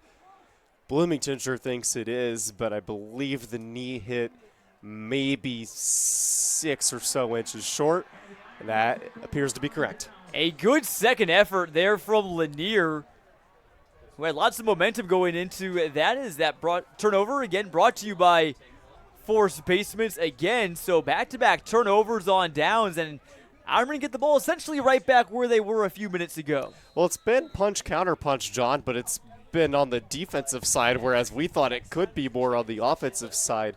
Just one big play from Bloomington, and then that blocked punt for Normal Community that turned into 6. And we are knotted up, and both of these teams look dead equal thus far. Who is going to get in the end zone next? Beatty. Maybe we get one here. Looking for Gary. There's your answer. 36 yards, Beatty to Gary. I think Kyle Beatty heard what I said about A.J. Cadron maybe having better deep ball accuracy than him. He said nobody has better deep ball accuracy than I do, says Kyle Beatty. Just a dime into the hands of his battery mate, Marquand Gary. That connection has been going strong for 3 years. Touchdown, Ironman. And Gary was on one-on-one coverage there, it looked like, with Trayvon Wiley. You can't single coverage Gary sometimes. Sometimes you got to have a second guy on him. As Castro's point after is up and through. So the Ironmen, 2 very quick strike touchdowns for them as they now lead 14-7 on the road. Yeah, and perhaps iron sharpens iron here as Normal Community goes up against another team that can play with their intensity. Looks like they are only getting better and better, and that's definitely something they can build off of. And if they can put even more points up on the board before the end of the first half, they're going to be sitting pretty headed into the locker room. But still 7 minutes and 12 seconds till we get there, John. A scoring drive brought to you by Papa John's, a very quick scoring drive for Normal Community. Marquand Gary was recently ranked by 24/7 Sports as the number 56 wide receiver in the state of Illinois, and he could not believe it. I asked him about it this week. He said that he believes he's top 10, and he's been doing it for quite some time. It helps you have a great quarterback, but Gary, again, very skilled. He'll be taking his talents to Illinois State next year. So you're telling me there's 55 receivers in the high school game here at Illinois that are better than Marquand Gary? I don't buy that for an instant, Jonathan. And good thing he doesn't either. I would assume he's only going to use that as fuel tonight and throughout the rest of this season. But no matter the ranking, he has just a plethora of talent. Kick brought in at the 22. Norton doesn't have much room, but he's pile-driven back. They're going to give him forward progress at the 25, but boy, Community brought the wood on that hit right there. So that's where Purple Raiders will start. And to talk about Marquand Gary, it's part of the Tharp to Hancock pipeline. Dick Tharp Field to Hancock Stadium. Lots of former Ironmen suiting up for the Illinois State Redbirds, including Camden Moss, Gavin Campbell, he's at Normal West, Chris Taylor, Dexter Niekamp, and Ty Niekamp. And Marquand Gary committed to there back in July. Now, something that's absolutely crucial for every college program is just recruit within your own area. And luckily for Illinois State, there's been plenty of college football-worthy athletes on these Bloomington Normal teams. Lanier give to the right side. Not much doing. And ball came loose there well after the snap, I believe, but playing to the whistle, of course, or well after the ball was down, rather. Played to the whistle are both teams. Now just under 7 minutes to go. Curious to see how Coach Mulcahy wants to run his offense, if he wants to speed things up or slow it down and not give Normal Community the ball back. They've been running more in the last few plays than they have been passing. And when they have passed, they've gone deep. Got to keep an eye on those safeties. Craig Bennett, number 0. They're lone one back right now, and Frank Kowiak showing blitz. Codron looking deep again. Looking for Hamilton. And no flag on the play. They're going to say that was a clean play from Gary. The receiver may have slipped there. Yeah, not sure if the Turf Monster's next victim was Hamilton there, but he got up, could not believe that there wasn't a flag called on that one. But that call's going to stand. It's going to set up another third down here for Bloomington. Got to pick this one up. Don't want to give Normal Community the ball back since they've got all the momentum right now. Talking about Marquand Gary, the wide receiver. Well, he also starts at cornerback as well. One of a couple two-way starters along with A.J. Montoya. Really the only other one for Community. Bloomington's got a handful. 3rd and 6 now from the 29. Purple Raiders looking to get their recently stagnant offense going. Codron's got plenty of time. Now facing pressure. We're batted around. Who's got it? Incomplete is the final call. Hamilton had it for a second, and then Gardner had it. Then Hamilton had it, then Gardner had it, and eventually no one has it, and it's 4th down. That's quite the interesting place to play a game of hot potato, John. Regardless, it falls to the ground harmlessly, and I was ready to just throw my hands on my head like, I can't believe they just threw an interception. But then I was like, wow, what a catch. And then I was like, oh, no, it's an interception, but incomplete. Don't got to worry about any of that. Seen a lot of dangerous balls and a dangerous snap there for Bloomington. It's not going to be a touchdown this time, but Ironmen have golden field position on the high snap. There's a player down for the Purple Raiders as well. And some for Normal Community. All sorts of things going on right there. What a weird game this has been, John. A high snap could not be handled by the punter, and I don't know who ended up getting possession of that one. Kind of just like the play we just saw on that pass. But right now our attention is going to be on the injured player for Bloomington, and hopefully he could get up and be relatively unharmed. Normal Community players are all right. Bloomington's looking at Mikey Kimmel on the field right now. Let's take a look while we have a second. Normal Community has gone streaking over the last year and a half. You see they've won 15 straight Big 12 games, a lot of them by wide margins, and their last Big 12 loss over 2 years ago. My goodness, just complete and utter dominance from the Normal Community Ironmen in this conference, and this conference is not a pushover. There's hardly any teams that I would call a pushover in this conference. They're going out there and battling every single week. Been doing it for the last 2 years, and that's a really nice way to keep your job if you're the head coach of Normal Community. They have been dominant so far, but maybe not quite such a big win tonight. We'll see how this one plays out. Mikey Kimmel is helped back to the sidelines, and boy, he took a hard hit there. Hope he's okay because he is a heart and soul player of this Bloomington defense as well as the offense. Again, also the punter as well. And it would certainly sting if he has to miss any time, but certainly hope that he is okay. Normal Community, though, back on the field. First and goal to start their drive from the 6. Yeah, Kimmel really took a shot as he was trying to recover that lost punch. Hopefully he's all right. Not going to speculate on what might have happened. Just thoughts and prayers with him right now. So, see if Community has another one-play scoring drive, and they just might. Taylor takes it in on the first play. Normal Community, the one-play Bandits, now lead by 2 possessions. I mean, when you take over possession with that field position, John, you just cannot fail to score. And Normal Community said, we're not even going to put that idea in anybody's head. We're going to score on the first play, and we're going to go up 2 touchdowns. So Bloomington drew first blood, but since then it's been all Normal Community here this second half. Purple Raiders are going to need to find a response. And that one's going to be blown dead, looks like. I mean, a false start, if I would have to assume. I think that's a pretty solid guess there, John. Just a hunch? And that is the case. Now they'll move Castro back a bit, but in the second quarter, Dalton, I mean, Bloomington is, I should say, Normal Community scored 21 points. But Bloomington feels like they've had the ball nearly the entire quarter. That's just because Normal Community gets the ball. They don't waste any time. They score. They don't like, obviously nobody likes losing, but they don't like being down in games. They're not used to it. They're not comfortable with it. And maybe this kind of punch in the mouth that they endured in that first quarter from Bloomington, maybe that was something they needed. Maybe that's something that's going to make them stronger. Perhaps Bloomington has awoken the beast of the Ironman. That scoring drive brought to you by Papa John's. Might be able to get your pizza delivered as quick as Normal Community scoring drives have been. Thank them for their support of tonight's broadcast. But a one-play scoring drive from Beatty to Gary, and then Taylor.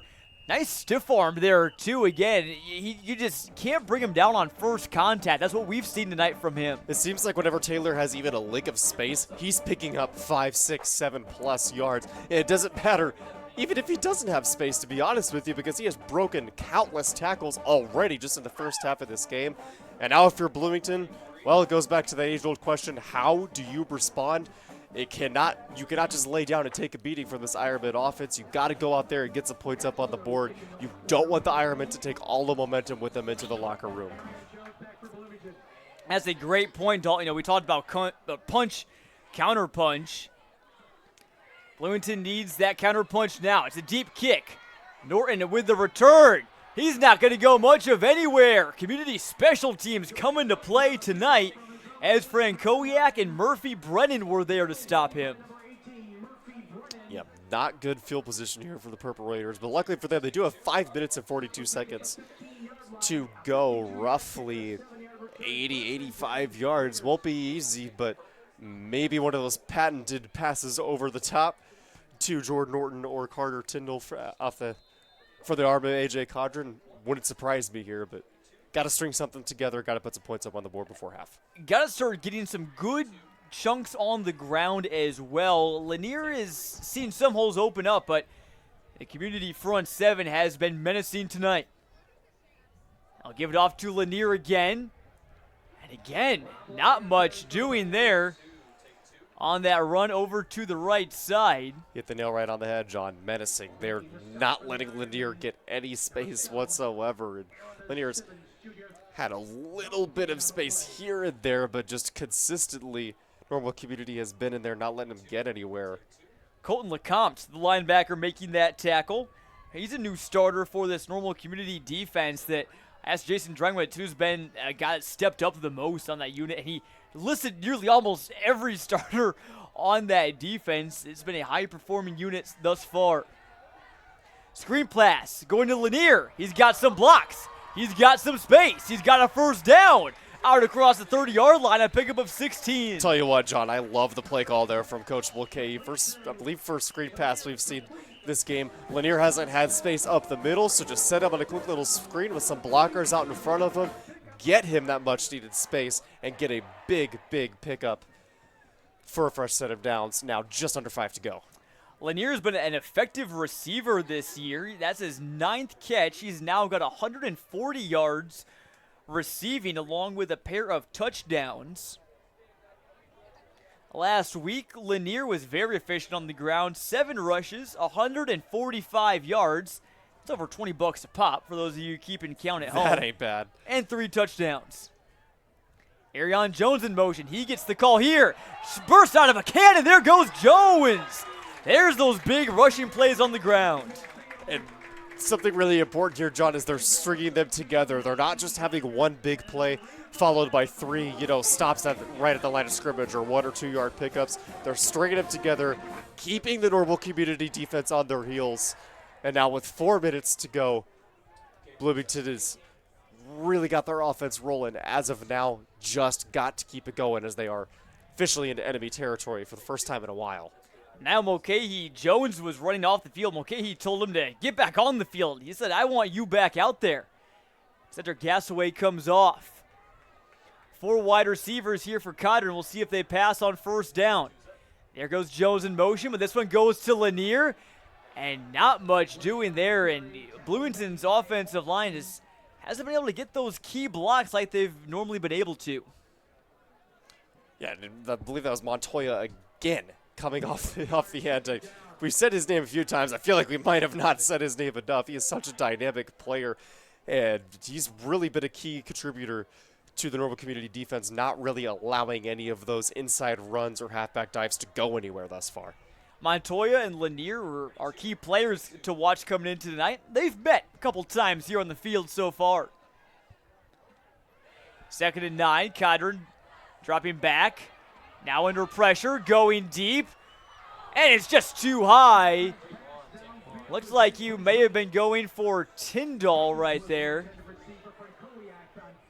And Jaron Frankowiak was in coverage. No, he was going for Arion Jones. Yeah, feed the hot hand, I guess. Jones, after that very, very successful end around, he had a step on his man. Cadron, a good pass, just in and out of the hands of Jones. That's what he'll probably want back, but got to give credit to the defense as well. I've seen on these deep passes, you're right, Bloomington's offensive line is giving Cadron a good amount of time. They hold their blocks for about maybe 3 to 4 seconds. Cadron waits for him to go downfield, but then he's usually having to making those deep throws on the run. Ideally, you want to be throwing flat-footed. Cadron looking deep again for Jones. He's got him this time into the red zone. That was a very similar play to the last one, just to the other side of the field that time. Jones rising up high and picking that one off the apple tree. Beautiful throw, that time against his body off the right hand of Cadron. Boy, it's fall time, Dalton. And boy, you reminded me. I haven't gone apple picking yet. Got to go get some cider. Get on that, John. Get on it. Got to get up to Tanner's Apple Orchard north of Peoria. That's the spot for anyone around there. Cannot recommend that place enough. Preparators now in the red zone, brought to you by Ashley Furniture Home Store. Gassaway moves over to the right side to help block for this rushing play to Lanier. Cuts it back to the left side, and a decent pickup there on first down. Yeah, Bloomington's going to need more of those if they want to keep going to those inside handoffs. Lanier's going to have to be picking up 3 or 4 as opposed to none or 1. If they can string those together, they're in good shape, but they haven't been able to find that exact play consistently. Again, Community will be receiving the ball to start the second half.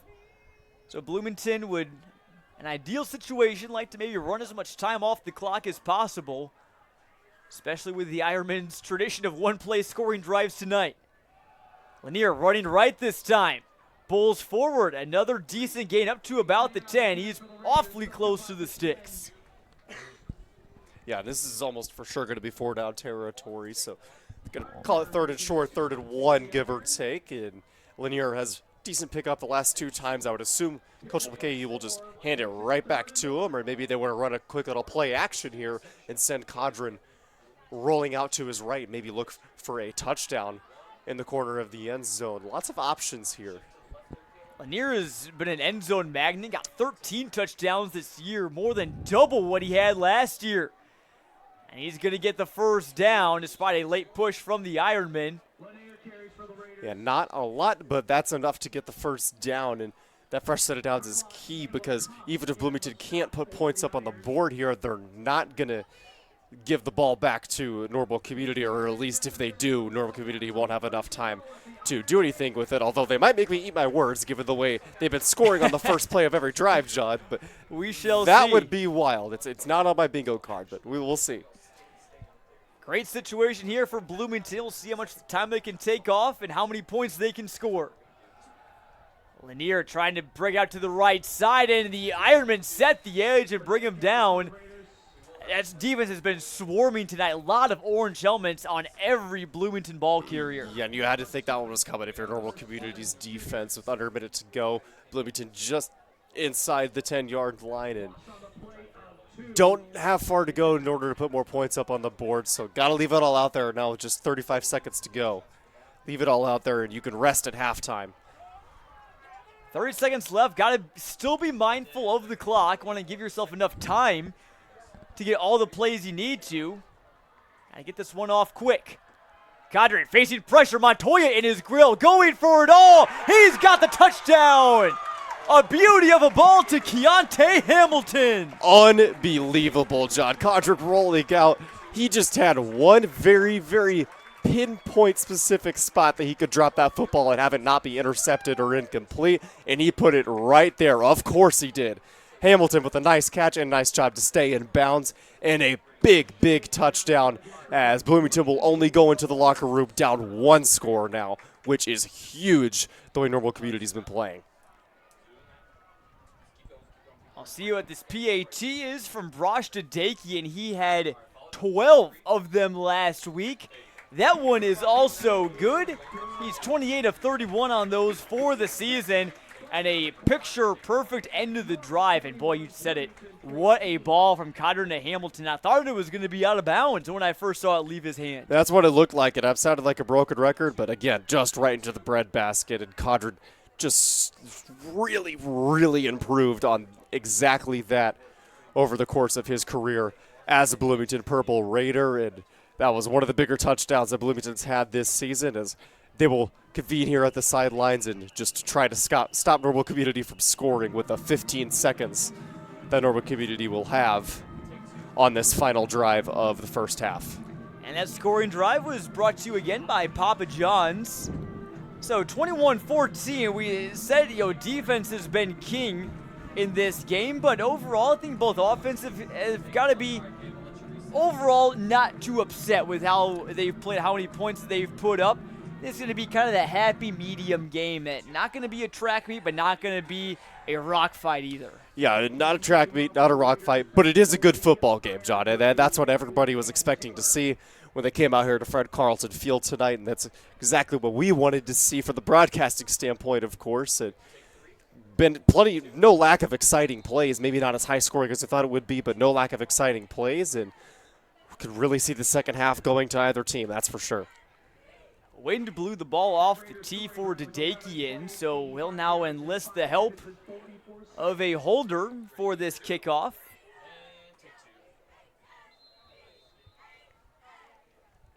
And it's going to be a squibber. It takes some time off the clock. The up man returning it for Community gets it out to about the 41. That was Micah Drengwitz, it looked like, the son of head coach Jason Drengwitz. And in their own territory with 8 seconds left, I would be surprised if Normal Community wants to take a shot downfield, but I've been surprised before. Kyle Beatty's definitely got the arm to do it, or at least get a chunk of it. Stay tuned for our Bob Grimm Chevrolet halftime show. We have a special guest, Kev Varney from Bloomington, a guy you need to know. He does so many good things for the high school and its athletics. We'll be talking to him at halftime as well as going through scores from around the area, recapping the first half, and much more. And the Ironmen just take a knee, and that's where we leave the first half of action. 3 straight touchdowns for Normal Community, bookended by scores for Bloomington. And they feel pretty good about themselves being just down 1 score headed into the locker room. Yeah, Bloomington had the momentum there in that first quarter. They were the only team to score, of course. Normal Community snatched it right back, scoring 3 times, but there at the tail end of the first half, Bloomington gets it back. So if it's been that counter punch that we were asking for, John. Neither team is laying down. Both teams have done a tremendous job of responding, both offensively and defensively. It definitely is. The Bloomington band takes the field. It has been a fantastic first half. 2 state-ranked teams, both number 8 in their respective classes. As we'll be taking a quick break here on CIProud.com. But first, Dalton again, real quick. Most impressive thing from each team in the first half. Most impressive thing, I will start with Normal Community, and I think it was their way that they did not get rattled after getting punched in the mouth like they did for Bloomington. Again, like I've said many, many times by now, Normal Community is not used to losing. They're not used to being down. So the way that they responded with 3 straight touchdowns after giving up the first touchdown of the game, that was impressive for me. And for Bloomington, I'm going to kind of take the easy way out here. I'm going to go with A.J. Cadron and just his accuracy. The way he's rolled out to his right, rolled out to his left. He's stayed in the pocket. He's making smart passes. No interceptions yet, although does have a fair share of completions, but that's going to happen when you're going deep almost every single pass. So he has been the most impressive thing from the Purple Raiders and really sets up an interesting storyline and an interesting second half here from Fred Carlton Field. A lot of good things from both sides. That second quarter brought to you by United Way. We're going to take a quick break here on our WMBD Game of the Week. Glad you've been with us on CIProud.com. Stay tuned for our Bob Grimm Chevrolet Halftime Show right back after this. That mountain of boxes won't pack itself, but Peoria Production Solutions will. Let us handle your packaging and assembly. Our highly trained team uses computerized inventory control and specialized equipment to ensure your customers receive their items on time. Let us help you grow and scale your business. Give us a call or visit peoriapros.com for a quote today. Hi, I'm Webb. I'm the sales manager here at Perfect Choice. We offer windows, siding, roofing, and full bathroom remodels. Whenever you buy a bathroom off of Perfect Choice, something that we do is we don't just walk in and give you one color and one style like a lot of companies in our area do. One of the coolest things is we have a program that allows you to put the pictures and see the colors and actually visualize what you're going to get before you ever purchase it. But you know, regardless of how long it takes, that it's going to be done by certified labor and done the right way, our way, Perfect Choice way. The Bob Grimm way starts with us. The Bob Grimm experience, what I like is that, you put customers first, make sure we meet every expectation and make a long-lasting relationship with them so that, they know that we're here for them and for their friends and family. Don't try to put someone in a car that is not going to work for them. If you don't have what they want, try to get it, the proper vehicle. Again, just treat people the way you'd want to be treated and a fair deal. That's the Bob Grimm way. The heart of Illinois needs volunteers, and you can make a difference. Be part of a global community of people who care. Discover the joy and satisfaction that comes with improving your community and the lives of the people living in it. United Way connects volunteers who are ready to work with opportunities in the local area, driving real change made by individuals like you. Join United Way in improving the lives and communities around us all. Sign up today at volunteer.hoyunitedway.org.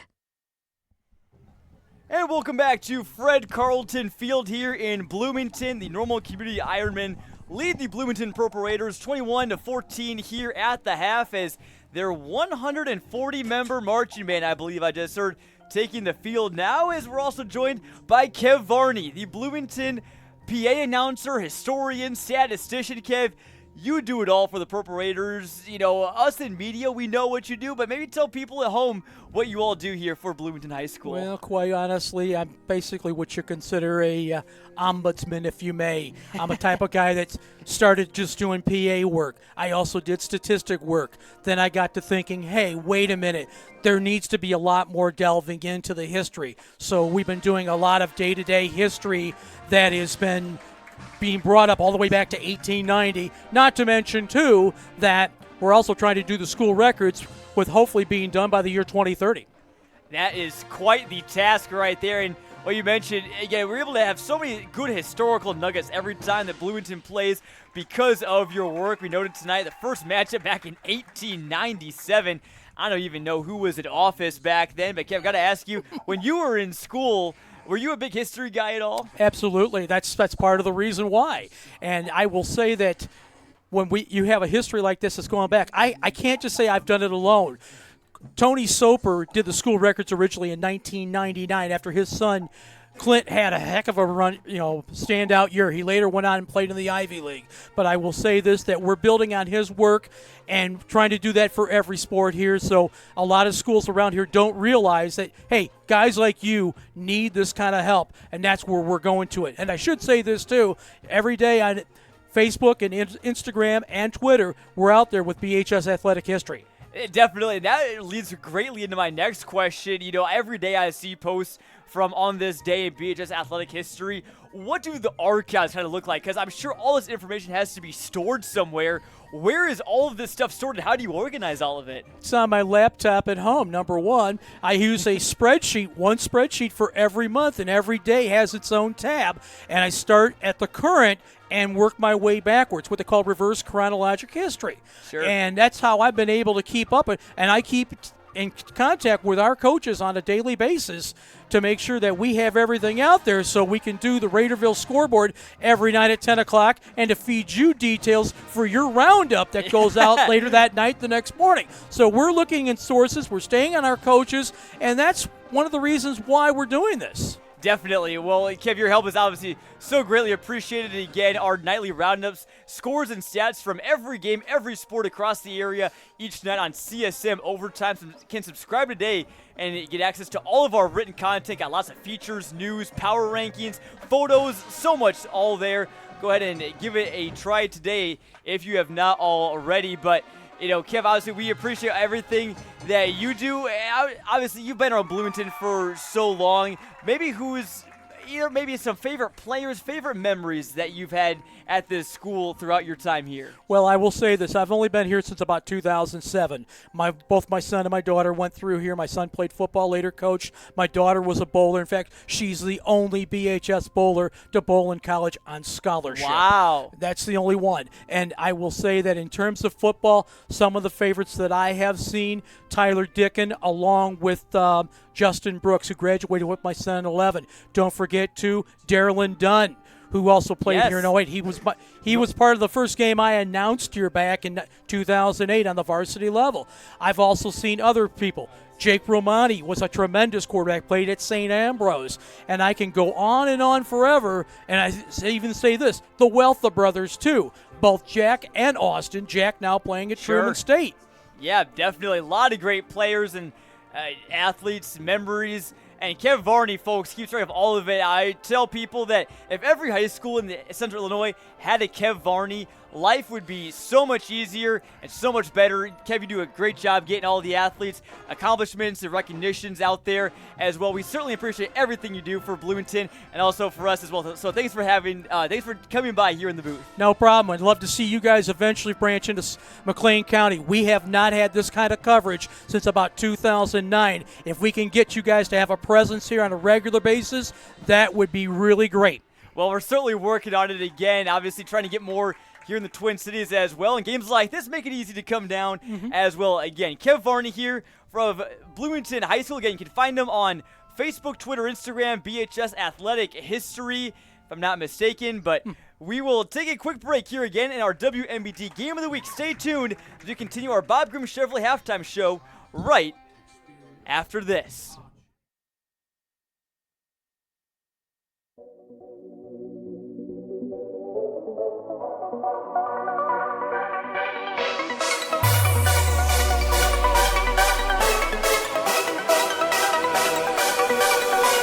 Central Illinois, we're going to overtime.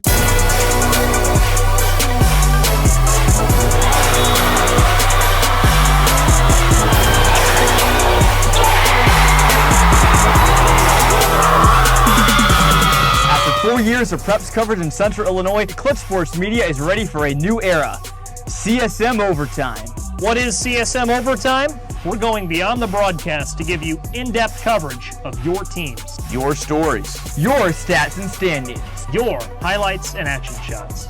With your subscription, you'll get to see news and feature stories from all sports, up-to-date stats from around the area, and thoughtful analysis from our team of experts. As for our broadcast and social media coverage, it's only getting better. With your support of Clutch Sports Media Overtime, we'll continue to grow our free broadcast coverage with more sports, more games, and more innovation. And thanks to our partnership with Too Efficient Media, your social media feeds will be filled with Central Illinois' best sights and sounds. CSM Overtime will also give you access to full galleries from some of the most talented photographers and videographers in our region. As the new season approaches, it's time for more. More action. More stories. More coverage of all Central Illinois sports. It's Clutch Sports Media Overtime.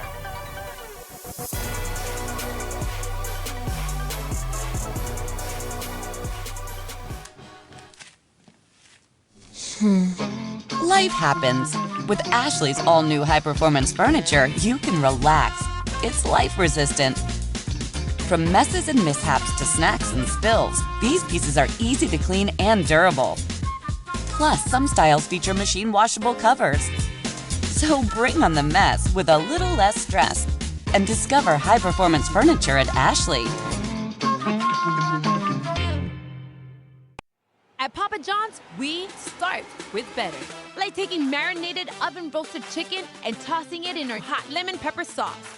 Or how we hand toss our fresh, never frozen signature dough made from 6 simple ingredients.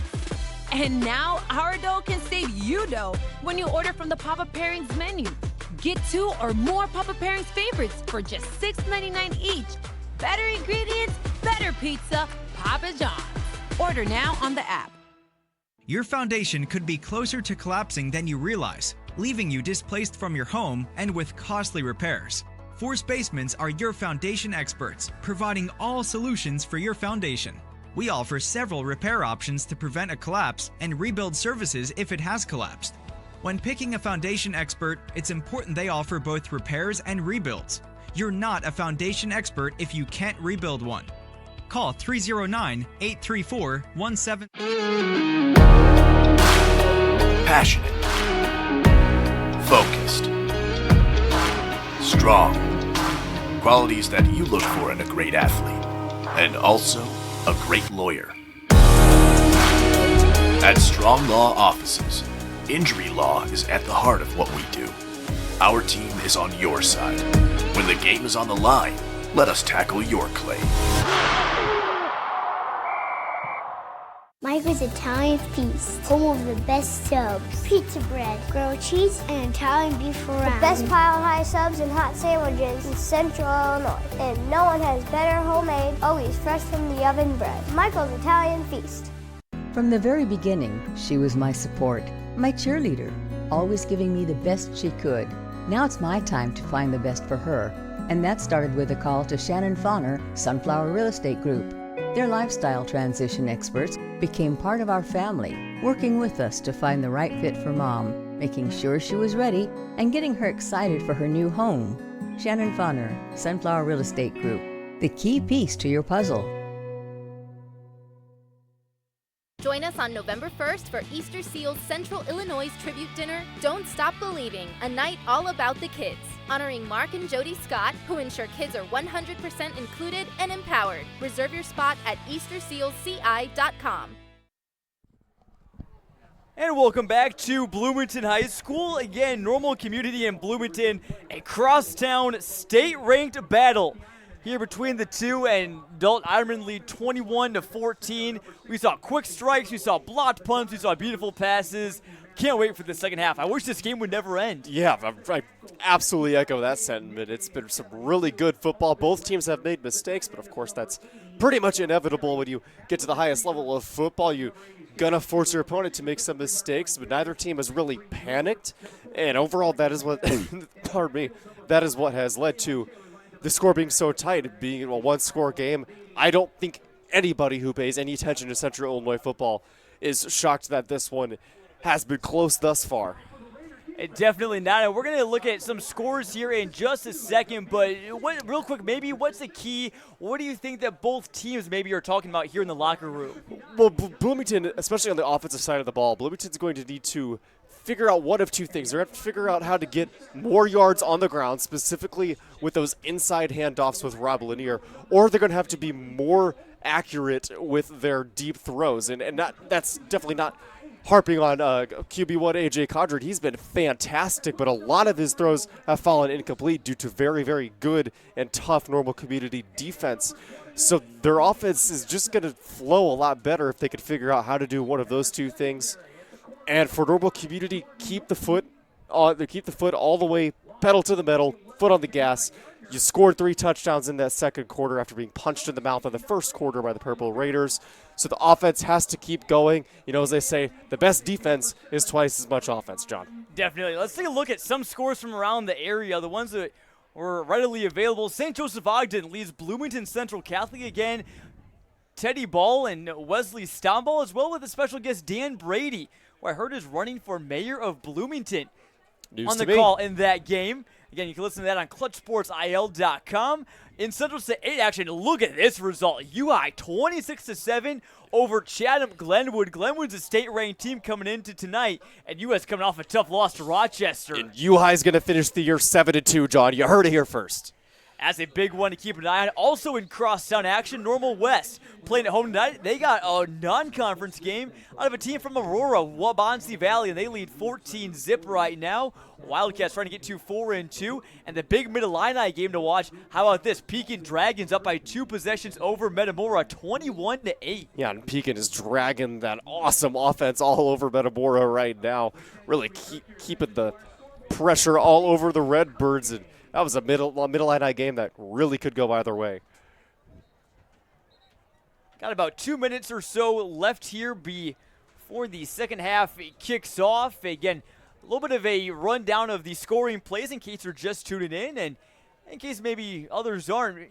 Want to watch a good football game? Maybe some friends and family want to tune in, watch their family members, or just want to see good football. Wherever you're tuning in tonight, we're glad you're with us. Jordan Norton caught a 66-yard touchdown pass from A.J. Condren for Bloomington to kick things off. Midway through the first quarter, one of many big passes that Bloomington has thrown tonight. And then, start the second quarter, it's all iron. The blocked punt returned by Jace Wilson for a touchdown. And you got Kalen Taylor, the 6-yard rushing touchdown a few minutes later. And then also in between there, Kyle Beatty had that 36-yard pass to Marquand Gary. Yeah, the iron just needed some time to heat up, I guess, there, John. And really good job by Bloomington to respond to those 3 touchdowns that were scored by the Ironmen in the second quarter, because I feel like if Bloomington hadn't got that touchdown there at the very end of the first half, it's a much different conversation in the locker room, and just the aura in the stadium is much different, and the momentum is entirely on the side of Normal Community, whereas right now I'd say it's about 50-50.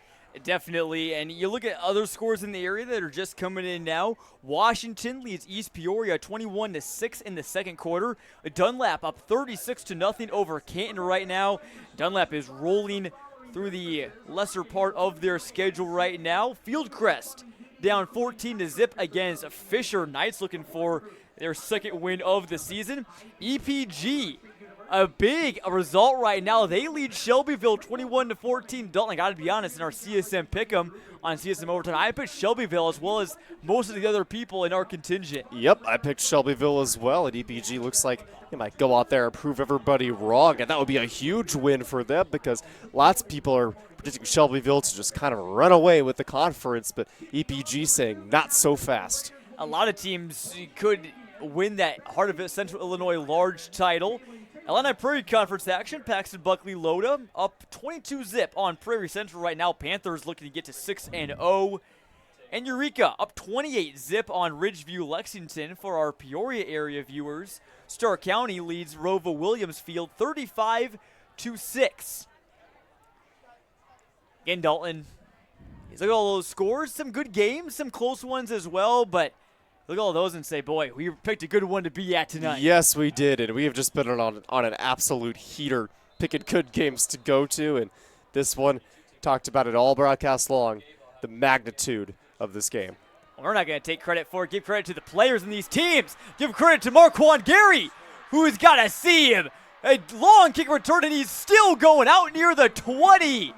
Oh, my word, John. What a start for the Ironmen.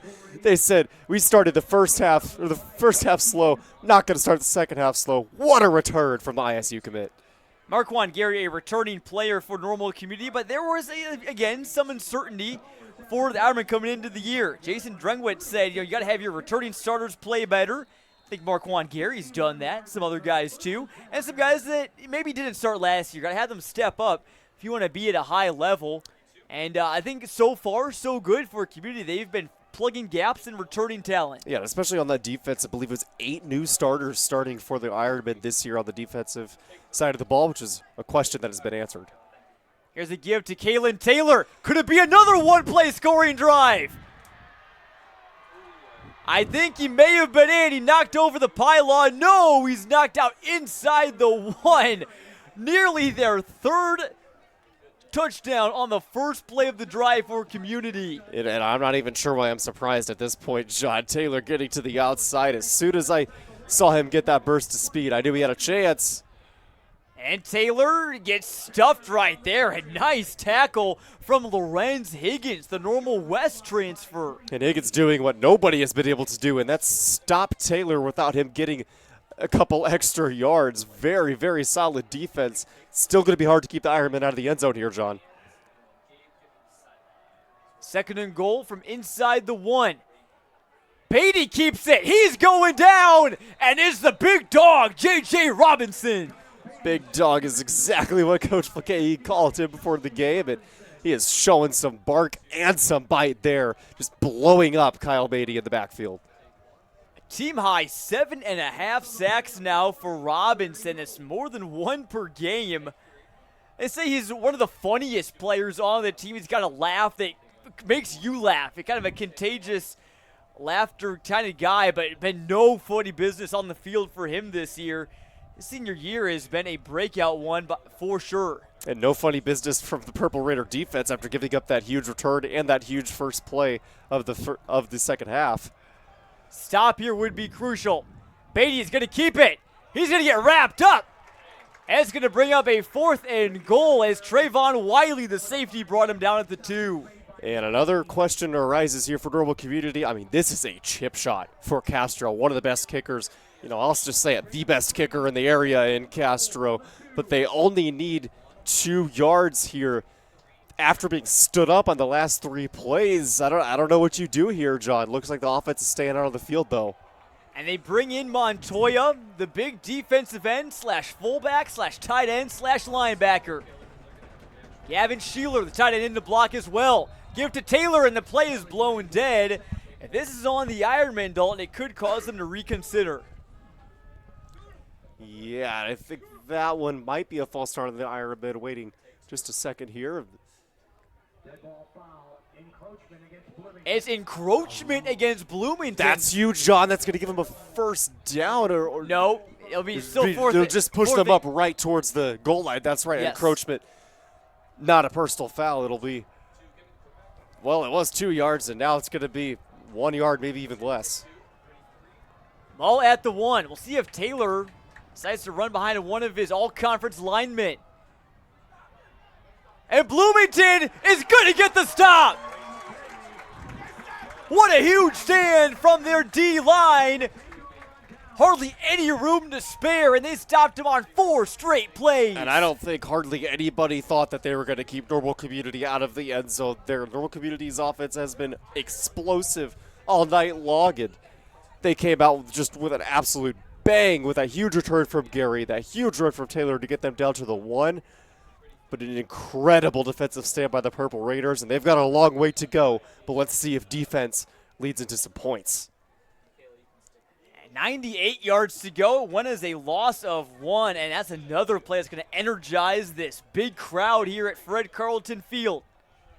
Got to just get out of your own shadow and avoid the safety, and Lanier did that by picking up 2.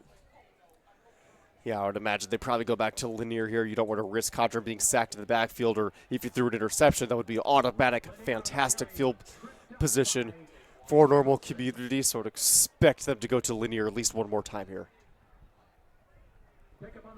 Codron has been sacked once tonight, only 3 times all season. Jace Wilson had the one for Community. He's lined up with a red towel behind his back.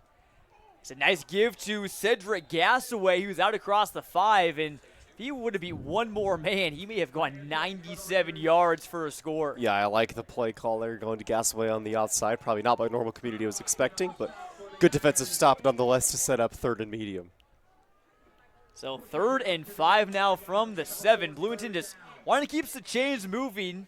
You don't want to have to punt from here, especially with how shaky their punt unit's been tonight. Yeah, definitely don't want to have to stand in your own end zone and punt after all the heat that the punt defense has been, all the heat that Normal Community's punt defense has brought. 3rd and 5. Codron's got time to throw. He's got a wide open man. That's Tyndall.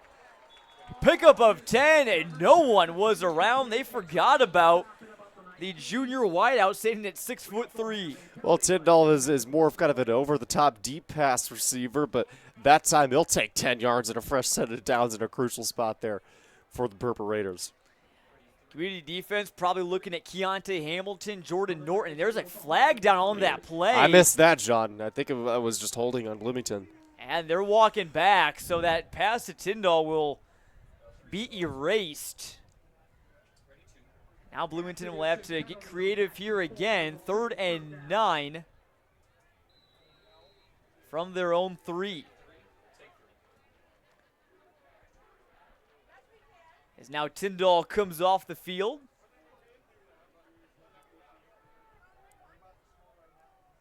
Who do you go to here? I'm looking to maybe Hamilton or Jordan Norton, I think. That's one wide receiver, and they'll just hand off. Lanier runs into a massive body, so he's not going to get anywhere near the first down. Yep, and that's tough because not a lot of pressure is on the Purple Raiders. You got to get a good punt off here and just make life as hard as possible for Normal Community. But after failing to score after having it 1st and goal on the opposition's 1, Normal Community is going to be hungry to retake their 2-score lead. If you're Bloomington, you got to come up with a good defensive play call here on 1st down, because Ironman, as soon as they get the ball, they have been just lickety-split down the field. Find a way to stop it. Honestly, a gain of like 10 or 15 would it even be the worst? A low snap here, John. Another low snap again. This is going to be a touchdown or a safety. Community couldn't recover it in bounds. That's a 4-point difference right there. But the Bloomington punt unit suffers another costly malady. Yep, they just cannot afford to be making those mistakes right now, John. And the ball was recovered by Normal Community in the end zone, but I could clearly see the ball was sitting right there on the white line, meaning it is out of bounds, not in play, therefore a safety. And Bloomington will now have to punt the ball to the Ironmen. Just crucial mistake and something the Ironmen really need to capitalize on here. So Bloomington has given up a total of 9 points. The difference in this game currently via bad snaps on the punt. Well, we talked about how neither of these teams really have any weaknesses, and for the most part that's been true, but I think we might have found Bloomington's Achilles heel, and that's punting the football. And again, we said coming in tonight they've only punted 5 times. I was about to say they've maybe punted about 5 times tonight, but they haven't even got 2 of them off. Now they're down by 2 scores, and Community gets the football back. And Bloomington will have to kick this off from the 20. Good on Normal Community for never giving up on the play and recovering that ball even though it was very clearly out of bounds and really just putting so much pressure on these Purple Raiders, and something that Bloomington's going to have to fix if they want a chance in this one. Those little mistakes, they're going to cost you. And now it's up to their defense to try and get a stop. You really don't want Community to go down and get a touchdown. It would still be a 2-possession game at that point. But we need 2 two-point conversions. Kickoff is briefly muffed by Gary, but brings it in. Already across midfield. Now going east-west and runs out near the 45 before he's pushed out by Tavarian Rogers. All right, everybody at home lock in for this first play. The Normal Community is going to run because the way things have been going, they're going to get a touchdown or close to it. See how Coach Drinkwitz wants to play it, but I mean, they've just been getting massive yardages on their first play of each drive, so don't take your eyes off your screen, folks. Even though that Community has burned Bloomington for some big plays on the first drive, ever since then, Bloomington's defense has overall performed pretty well so far. Now we'll start in the 45. As they give to Taylor. He likes that right side. Flag is down behind the play. And a gain of about 9. Taylor's had a lot more big gains than Lanier has and been using that speed to get outside the hashes. Yeah, he's got that one pink cleat and that one neon green cleat. He's really done a good job of getting those extra yards, but I think this one might come back here, John. It might have been holding on normal comm. One thing I've always wondered, well, you got to stoppage here, Dalton. I don't know, I've never heard anyone say this, but I wonder if anyone out there calls Normal Community no-co by slang by any chance. Never heard that one. It felt weird saying normal comm, to be honest with you, John. I don't know where that came from. At least I've heard it before, but you see it there on our scoreboard. Obviously, you can't fit Normal Community all in that space. Normal comm, there you go. But yeah, no-co, that's a no-go for me. Well, hey, appreciate the honesty. 1st and 10, and it's a give. It may have been Kretzinger, their backup running back. Yeah, but it was 1st and 21 following the holding penalty, so that'll set up roughly 2nd and 12, 2nd and 13. Probably a passing down, I would imagine here. You really don't want to give up any first downs if you're the Bloomington defense right now, especially after making it 1st and 20. Player down right now for the Ironman, and that is Kretzinger.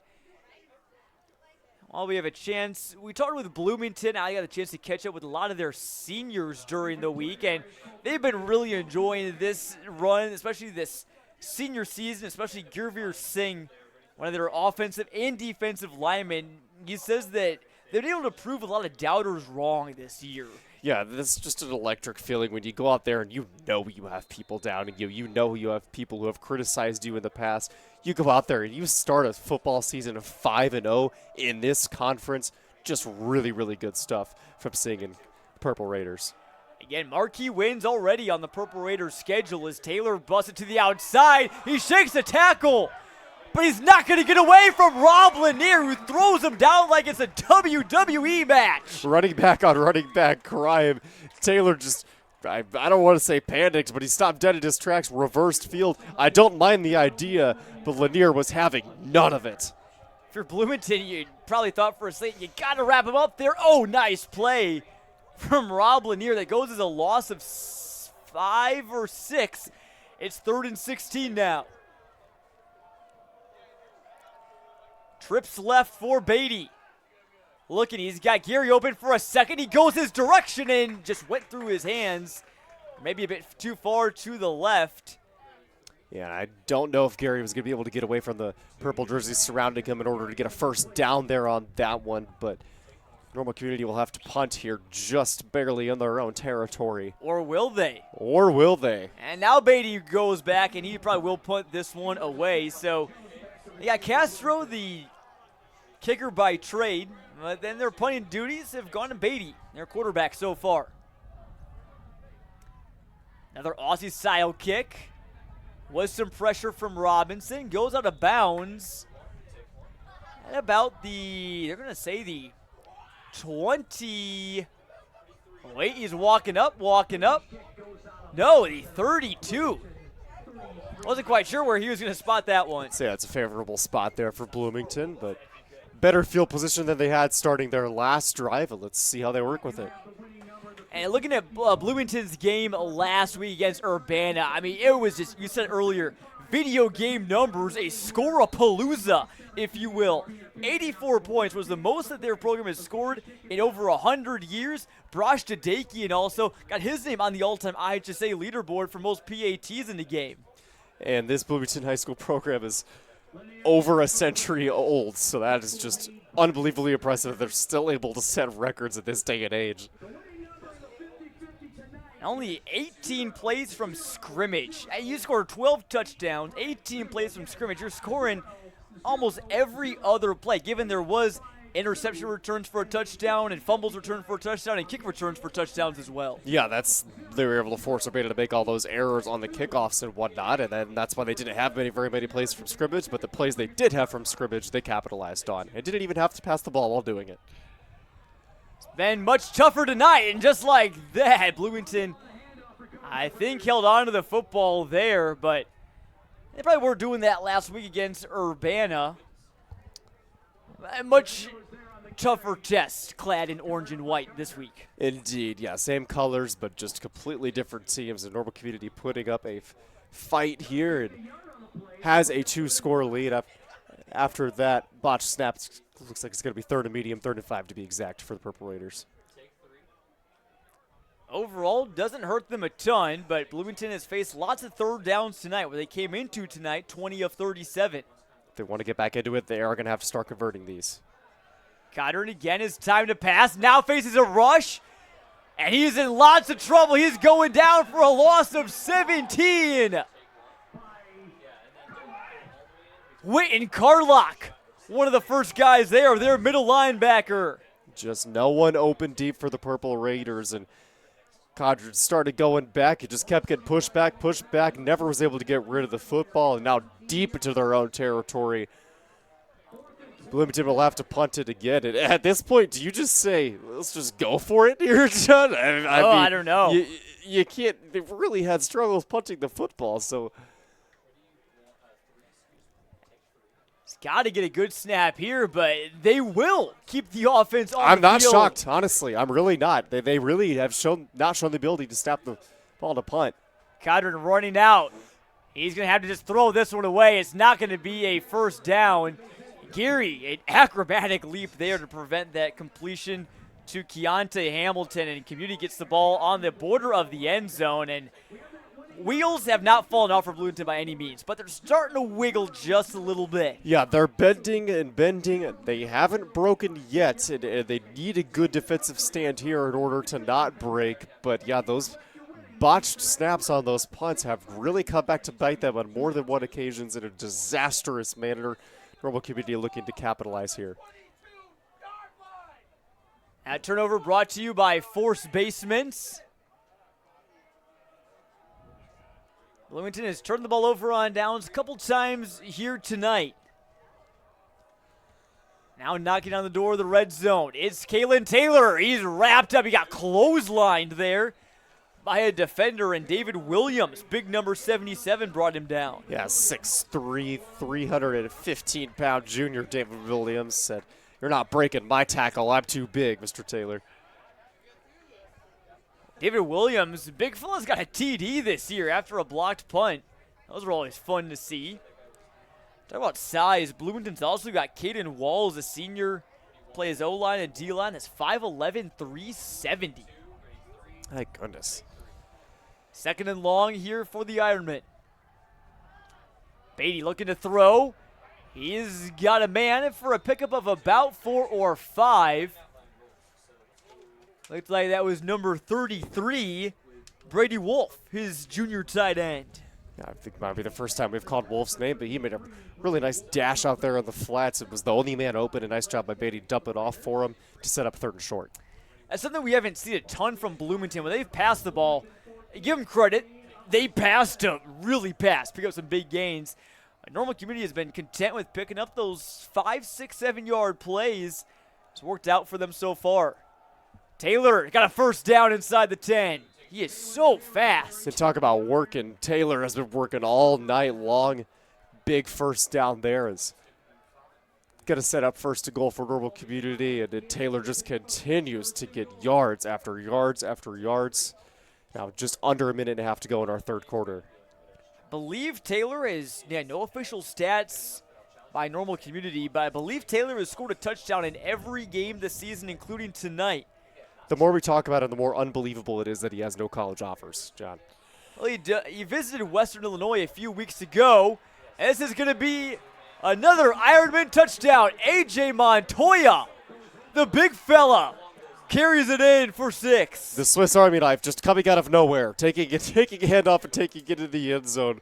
Montoya can truly do it all, and he got to the end zone virtually untouched there. And Ironman really threatening to run away with this one here from Fred Carlton. Oh, it's still a 2-possession game. Bloomington, though, would need 2 touchdowns and 2 two-point conversions here in the final 13 minutes and change.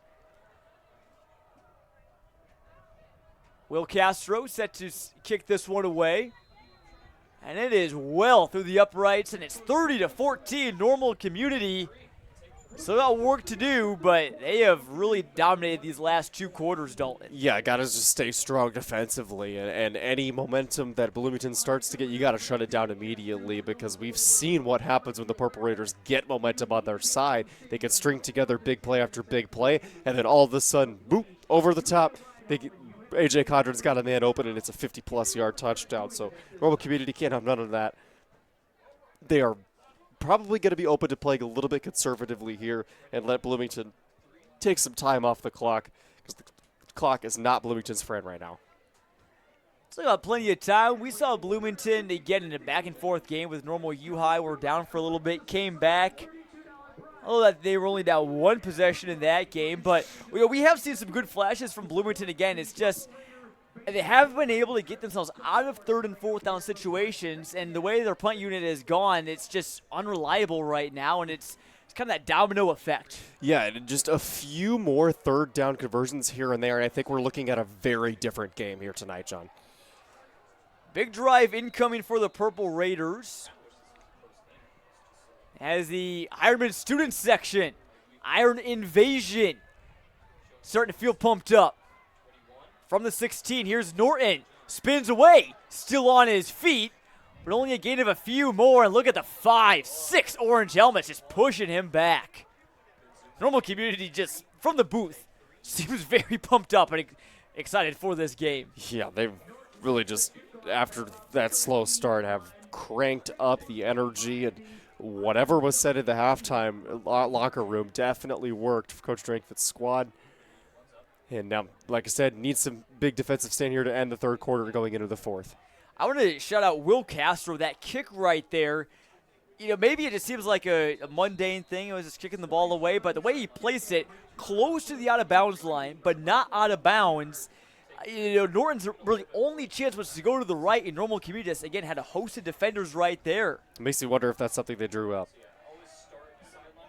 And no one is going anywhere for Bloomington. Kellen Ogston broke through the line and had him behind the line of scrimmage already. Yeah, and Ogston, big man, virtually untouched there, not letting Bloomington get any forward progress. As clock ticks down 34 seconds here in our 3rd quarter. So to snap it one more time before the end of the frame. Kellen Ogston's older brother, Brady Ogston, was a member of Normal Community's defense last year, was a starter. Says that Brady's older, but I'm much bigger than he is, 6'2", 235. Here goes the end around to Arion Jones. It's been working well for them tonight, but he is stopped after a gain of about 4 or 5. That was Jaron Frankowiak, their rover, who plays safety and linebacker, making the stop. Dalton, we're through 3 quarters, and Community's got the momentum right now. Yes, they do, and it is crunch time for Bloomington. Got to find a way to string some offense together. And that 3rd quarter brought to you by Peoria Production Solutions. Raiders down 2 possessions, but they're driving with a 4th quarter incoming right back after this on CIProud.com. The Jansen Law Center, representing Illinois injury victims for over 40 years. You're involved in a serious auto crash. The insurance company isn't even fair with you concerning your motor vehicle. You think they're going to be fair with you with regard to your serious injuries? Contact the Jansen Law Center. Jay Jansen. One name says it all. Start your career working in the electrical industry with great wages, benefits including guaranteed retirement income, paid health care, dental, vision, 401k, and more. We have positions open now with IBEW Local 34. Be a part of the electrical team on the front lines of the electrical revolution. Join us on the cutting edge of training in new electrical technology. Contact us today at PeoriaJATC.com. Welcome back to the Fred here. Bloomington with the ball, 3rd and 6 from their own 28 to start the 4th quarter. Cadron completes a pass, but it looks like it's going to be short of the sticks. Another Johnny on the spot tackle there by Demarion Gardner. Maybe a pickup of 2 there at Bloomington now. I mean, they went for it on, what was it, 4th and 22? I would think they would go for it on 4th and 3, but maybe I could be wrong. Again, in case you're just tuning in, they're part of the reason Bloomington's punt unit has been shaky tonight. Their punter, Mikey Kimmel, was injured in the first half on crutches right now. Again, certainly hope that he's okay, but that loss, like we said, affects Bloomington in every phase of the game, offense, defense, and special teams. Yeah, Kimmel is one of the few that plays both ways, so yeah, big loss and really hope he's all right. 4th and 3 from their own 31. They'll hand up the middle. Same story for Normal Community. Another 4th down stop, and they'll take over again in plus territory. And another big exhale here for Normal Community. Now they can take their time. That turnover brought to you again by Force Basements. And that really just, again, has been the story of the game. You wonder, boy, if you have Mikey Kimmel, you're making Community Drive maybe 60, 70, 80 yards rather than 30 or 20. That they started so many possessions in great starting position. Yeah, it definitely plays a bigger part than most people will realize, and just a heartbreaker for Bloomington. And got to find a way to get the ball back here. Normal Community's been taking care of the ball, but I think a turnover here would do wonders for the Purple Raiders. I think they can pull off maybe a Chicago Bears impression. Have your defense get the stops needed to carry you to victory. End around, or I should say a reverse. It's a jet sweep. I got all confused there. Marquand Gary, the ball carrier. Would also help Bloomington if the Normal Community offensive line did a Chicago Bears impression and just decided not to block. That would definitely help out the Purple Raiders, but no signs of that from Normal Community. No, their offensive line's been strong. Just about to say that again. Led by 2 all-conference honorable mentions last year, Reed Johnson and then Braden Mazanowski, number 70 at right guard. One of the best linemen in the Big 12 this season. He's committed to Indiana State, member of the Missouri Valley Football Conference, so he'll be facing off against his current teammate Marquand Gary at Illinois State starting next year. Flags fly. This is going to be a timeout called by Normal Community. Wanting to avoid going back 5 yards.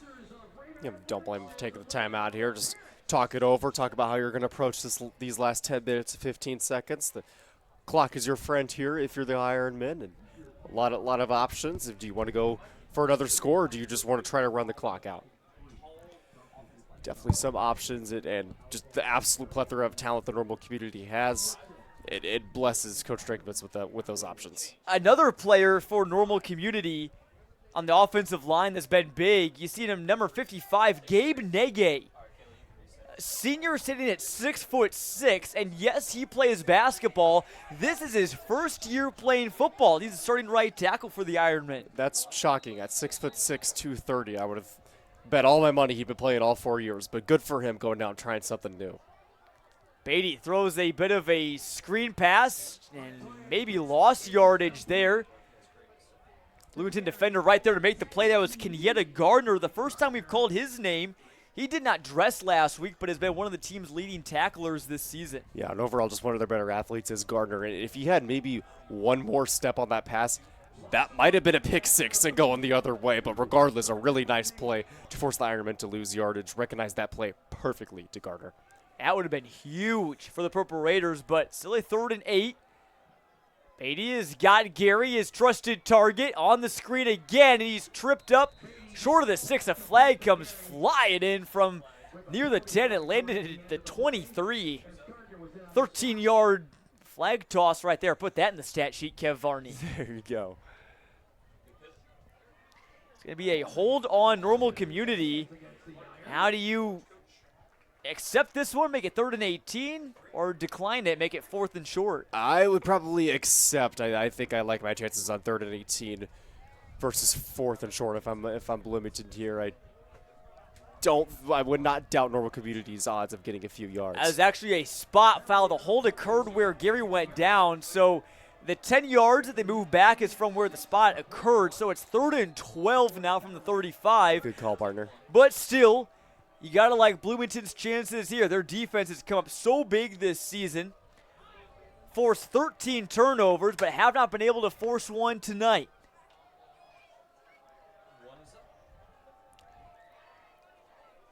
And Gary wide open. They look his way, and he can't bring it in. A rare miscue between Beatty and Gary, and it's 4th and long.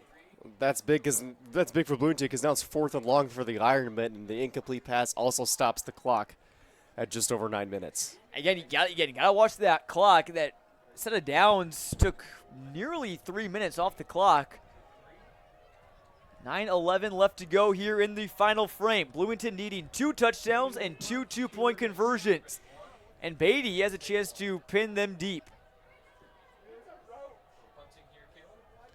No one back deep for the Purple Raiders. They're going to throw it. It's complete, but he's going to be short. Essentially a short punt, but there's a flag down. Lots to unpack here, Dalton. Yeah, that was a lot of moving parts in that one. The fake punt, it was a good throw. I don't think he got the first down. Penalty was on Normal Community. It's been declined, so Bloomington takes over, and figure that maybe benefited you maybe about 10, 20 yards right there, and they'll take anything they can get. I like Normal Community. I like the play call, though, going for the jugular. I don't mind it at all. I mean, that if they get that first down there, that just makes it really, really tough on the Purple Raiders. But now the Purple Raiders got to start firing on all cylinders. Condren's got to start hitting some open men. The runs need to be going for more than 1 or 2 yards. It's now or never. See how much they decide to pass versus run. They've been running it with Lanier pretty heavily tonight, but Condren's had some deep throws. Hamilton in motion. They'll throw here. It's Tyndall. Can he bring it in? Juggled it around. And he did bring it in. I have no idea how, John. That one was juggling around it, and he somehow held on with his feet in bounds. And that short pass or those short little out routes haven't been there really all night for Bloomington, but it was there. Perhaps that's something they could build on. You don't need to rush too terribly much. If you're Bloomington, you can afford to run the ball. You can afford to throw it short, too. You just need a score. Bloomington hasn't had one since that 4-yard touchdown pass to Keontae Hamilton right before the half. I'll throw again. Hamilton again makes one man miss, and then the reinforcements wrap him up after a gain of about 5 or 6. Normal Community was able to keep him in bounds there too, I believe. Yeah, Jared Frankowiak brought him down after Jackson Eimer, I believe, missed on the initial attempt. So 3rd and 3, obviously 4th down territory. This has been the part of the field that Bloomington they haven't been able to even really get across the 40 much. Need a big play here, or at least a first down. Condren has got time, looks calm in the pocket, now flushed out. Tough throw on the run. Was looking for Hamilton, and we've seen that from Condren tonight. Has 4 to 5 seconds. But at once that, it's kind of like playing touch football, right? 1 apple, 2 apple, after 5 apple, then the rush has been coming all night long. And he's rolling out to the right and earning himself even a few more seconds. But when you're rolling and you're running, it's harder to see open receivers, and even harder than that to deliver it with pinpoint accuracy. So 4th and 3, and obviously no question here, you go for it if you're the Purple Raiders, and it looks like they will. Bloomington needs to keep this drive going. Cadron facing pressure again. It's complete to Tyndall. He looks like he might have the first down. It might be time to call the chain gang again, Dalton. I'm not quite sure. Did he reach the ball out across the first down marker? He is 6'4", and he reached those long arms way out there, and he did get it officially. So move the chains for the Purple Raiders. By the skin of their teeth. A clutch throw from Cadron to Tyndall, who's brought in a couple throws. Cadron's doing a good job of getting all of his receivers involved. Coming in tonight, Norton had just 3 catches, Tyndall had 4, but he's been spreading the ball pretty evenly between his main 3 receivers. Yeah, this is just another weapon that this Bloomington offense has, and got to keep it going here and keep hitting those receivers on this very important fourth quarter drive. Big opportunity here for Cadron. Looking deep. Was that brought in by Hamilton? It somehow was. Gary. Oh, my goodness. Gary had his hands on it, but Hamilton somehow came down with it. I think 2 Ironmen might have had their hands on it at some point, but how on earth did that come down in the hands of Hamilton? What a huge play, John. My goodness. That was incredibly awkward, but even more impressive. But we have a player down for Bloomington, and I'm not sure who that is. That may be Cadron. Oh, no. No, Cadron is up, but he's still a player is down. We don't want anyone to go down for Bloomington, so like that. Maybe Tyndall, number 9. Took a shot on the block there, but what a play from Cadron to Hamilton. And we saw Bloomington play very well in crunch time in the fourth quarter against normal UI. Now they're starting to pick up steam again, so A.J. Cadron showing off that clutch gene that he has got. Maybe a little bit lucky on that catch by Hamilton as Tyndall looks to be a bit shaken up, but he's walking to the sideline.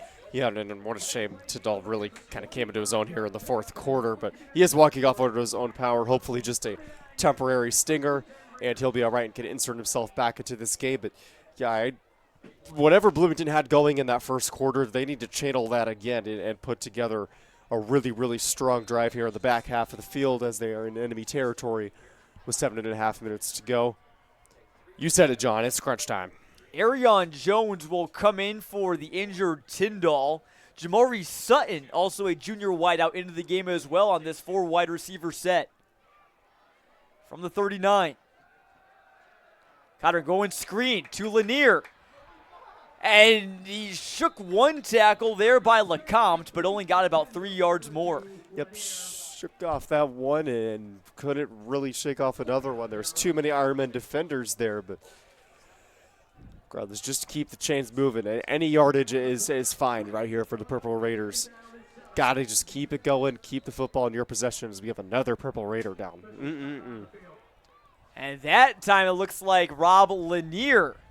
So the injuries piling up here for Bloomington. They're already without Mikey Kimmel, whose impact of that loss has been certainly felt by the Purple Raiders tonight. Tyndall was shaken up. Now Lanier is down. Now, the good news is for Bloomington, they are a deep team.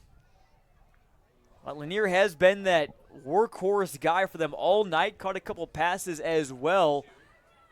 You just hate to see it, obviously midpoint of the season, injuries sometimes pile up, but Lanier is back up on his feet, so we'll monitor him, and that's also good to see. And, well, if you're one of those players on Bloomington that now has to come into the game due to these injuries and you haven't seen the field yet, you better be ready. This is the most important drive of the game. You have to score here, and all the time that you've spent in practice, hopefully it pays off. You got to be ready, you got to know the plays, and need to score here for Purple Raiders. Kevion Chestnut's time to shine now, possibly. He's into the game and blocking for Cadron on this throw. Looking for a man. He's got it. But then the ball comes out. Was he down yet? Incomplete, the officials say. Wow. He had it go into the ground, and then it just popped Must have up. Popped up before the knees or the chest hit. Well, in that case, it'd be a fumble. Yeah. He didn't complete the process of the catch. Shout out Kelvin Johnson. He never really had full possession of it. That was an awkward play. I don't even know if that was Conjure's intended receiver there. It looked like it might have been Jordan Norton, but regardless, it was a fantastic throw and just very, very close to being a huge play for the Purple Raiders. So 3rd and 7 now. Need to at least pick up something here. Another 4 wide out set. Cadron looking to the right side, looking for his man, fell down. It was Jones. That sets up a huge, huge 4th down. Not going to say the game's on the line on this play, but it is. They'd be hanging on by a thread. Yeah, I would definitely agree. 6.5 minutes to go.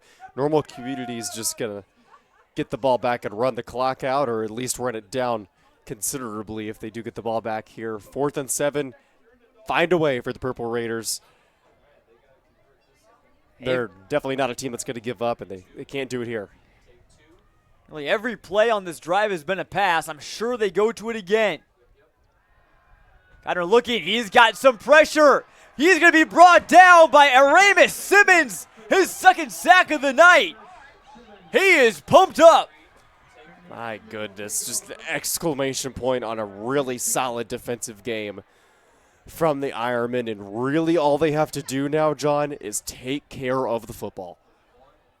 Another turnover on downs for Bloomington, brought to you by Force Basements.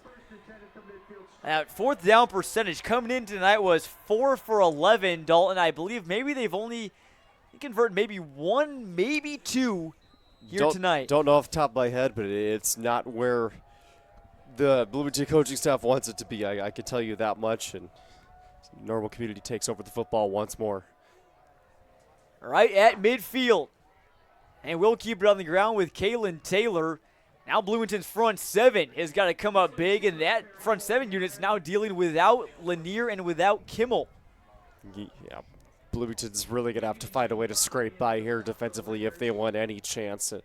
I would imagine Normal Community's just going to keep running the ball right up the gut and taking every possible second they can off the play clock. Pardon the correction, Lanier is on the field for Bloomington, so it's good to see he's okay. 2nd and 7. Bloomington can hardly afford to give up a 1st down. It's a pass, and it will be a 1st down. A little quick hit or a curl route ran there by Marquand Gary. Yeah, and every yard the Normal Community gains is just the dagger deeper and deeper into the heart of the Purple Raiders. Again, game is not completely over, you know. Community could have a mistake, perhaps. Turnover, return for a touchdown. Just a turnover of any sort is really what Bloomington needs right here. Bloomington's got some really, really fast athletes in the secondary, so if one of them could come up with an interception and perhaps take it across the field for a pick 6, this game gets turned on its head. Under 6 minutes to play. And it will be another handoff to Kalen Taylor, a medium gain on 1st down. And there's maybe some extracurriculars, but no flags there. Normal Community may have motioned for a flag. You believe Normal Community wanted a late hit. Don't really think it's going to end up playing too big of a part in the outcome in this one. Now just over 5 to go in our game. In 2nd and 5, I'd expect probably another handoff here. I definitely would think so. Just smart football, handing the football off. Bloomington has hung on to all 3 of their timeouts so far. They will throw here. Now Beatty keeps it. Scrambles. Wide up the middle. Kyle Beatty doing it himself. And that might be your dagger from 29 yards out. Yep, the dagger is fully inserted into the hearts of the Purple Raiders now. Kyle Beatty, just that IQ that comes with being a 3-year starter. Didn't like his options, said, I don't want to risk throwing an end zone, so he said, I'm going to pull it down and do it myself, and he ends up in the back of the end zone to put the Ironmen up 36-14, and I would assume Castro is about to make it 37-14. Kyle Beatty calls his own number from long range, and it pays off.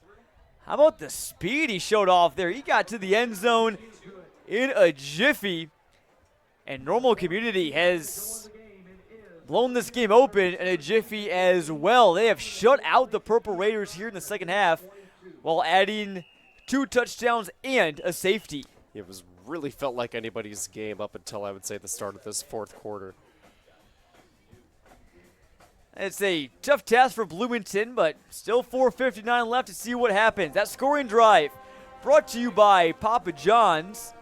Thank them and all the rest of our sponsors tonight that make this broadcast possible, starting with Michaels and also Joliffe Glass as well. By the way, in case you didn't know, we also have a crew just across town from here at St. Joseph Ogden and Bloomington Central Catholic. We're going to try and get a score update on that game. You can listen into that game live on ClutchSportsIL.com. Or also, obviously, stay here and see what Bloomington has here coming up on this drive. That's a huge game with massive implications as to who's going to take the 2024 Illini Prairie Conference crown. And SJO is rolling. They lead 38-13, nearly an identical score. They are, I believe, third place in Class 3A, the St. Joe Ogden Spartans, but they are that high ranked for a reason. Norton backpedaling and somehow makes the catch. And the kick coverage team for the Ironmen has been there all night. Special teams has been a big advantage for Normal Community. As we take a look at the Bloomington schedule, stuff gets hard for them here in these final few weeks. They got P&D here at home next week. Irish on a 3-game win streak entering tonight. Then Peoria High and then Centennial. Yeah, really, they had that easier part of the schedule in the first half, and I'd call that a good thing or call it a bad thing, but I believe Bloomington could definitely rack up a few more wins on the back half of their schedule. Still a few good wins, though, again, against U-High, Normal West, and Danville. For Normal Community, next week they host Danville. Then they'll head to Champaign Centennial, and then they will host Peoria High in Week 9. And, boy, that is going to be a fantastic ball game. I would assume both teams have that game circled. Codron, a quick hitter out there to Norton.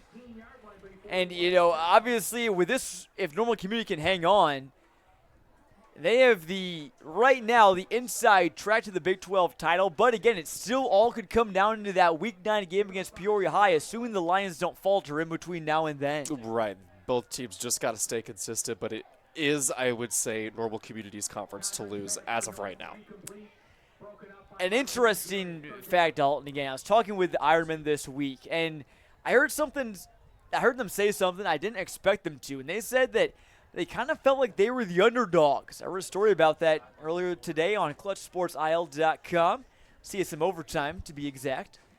But, you know, they said that, you know, we're 4-1, Bloomington's 5-0. A lot of people are saying, hey, you know, Bloomington's maybe the favorite in this game because their record is better, but I think Community proven tonight that one loss did not really mean anything. In fact, it maybe even helped them out as they're set to take a win as Codron going down with a sack. Yeah, I would argue, John, if you're just constantly winning and going undefeated in regular season play every single year, you could get complacent in a game like this where you feel like you have the upper hand, and that could cause you to have a disastrous loss that could really change the outcome or change the shape of your season. But Normal Community not letting that happen, and they really took that loss to state-ranked Kankakee as more of a good thing, as crazy as that sounds, as something to learn from. As much as they would have liked to win, I think it made them better, and I would assume that everybody in Ironman land would echo that sentiment. A.J. Montoya got that last sack for Normal Community. Another fourth down situation. A hard hit there by Frankowiak on Arion Jones. It's going to be another turnover deep in Bloomington territory. And that should officially do it as Jace Wilson waves goodbye to the Bloomington students who are decked out in pink tonight. Yep, quite a few of them have stuck it out here. Just 3.5 minutes to go in our game. Not many of them have left here supporting their fellow classmates. Always good to see, but I assume Normal Community may run a few running plays and just watch the clock tick down.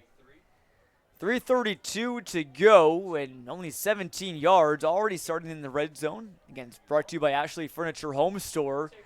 See if the Ironmen can put up another touchdown here. And I think no matter what the score is tonight, I think, you know, it may not be fully indicative of how close these teams are. Normal Community, though, clearly the better team in the second half, though. Yeah, for sure. The scoreboard, no matter what it ends up being, I don't really think it's going to tell the whole story. This game was really close until a few minutes into the fourth quarter. I would say it was anybody's game, especially at halftime when Bloomington took that momentum right back. It was definitely anybody's game then. So, yeah, scoreboard doesn't tell the whole story, and not a bad performance, not a terrible performance from the Purple Raiders whatsoever.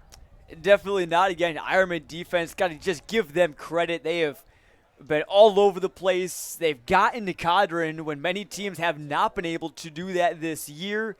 They've stopped them on 3rd and 4th downs. And again, as Taylor breaks the tackle and near the sideline, he stayed in bounds. Tight roped. And I think that was a touchdown. Taylor somehow stays in bounds and adds 6 more on for the Ironmen. Just like that, assuming the extra point is good, it's going to be a 30-point lead for the white, orange, and black. My goodness. Nice tightrope job from Taylor, who's in for his 2nd touchdown of the night.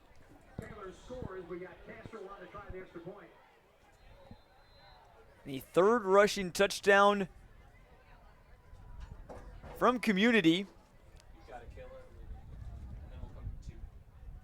Here at 3:21.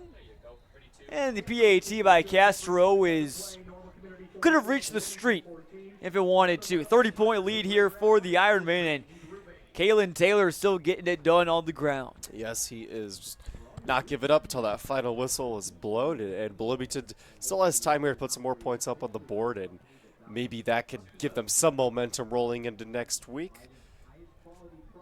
Got to try to get something here to make the score not look as ugly as it does right now. But, of course, like you said, John, everybody here at the game understands. That scoring drive, again, brought to you by Papa John's. I think the big storyline for Bloomington in next week is the health of Mikey Kimball. Obviously, he's such a huge player, and again, not being able to punt on 4th down. They're going to have to maybe hold some punter auditions in practice this week if Kimball can't go next week. They're going to have to figure it out, and they're going to have to figure it out fast. And Kimball really did take a hard shot, was not putting a ton of weight on that leg of his. So if he is indeed out for next week, yeah, Bloomington's going to have to figure something out, or, I mean, better yet, not find themselves in these situations where they need to punt. Definitely, that's a good point, too. No need to punt if you can pick up 1st downs, but easier said than done against Normal Community's defense. Score update from our director, Josh Messenger. Metamora, who was down 21-8 at halftime, at least at halftime of our game, is now ahead 29-28 late in the 4th quarter. What a game in the Mid-Illini. Here's Arion Jones with a nice kick return. Is thrown out of bounds at the 40 by Xavion Lashley. Really nice return there from Jones. He's had himself a nice ball game when he gets into open space. He's one of the faster players on both teams.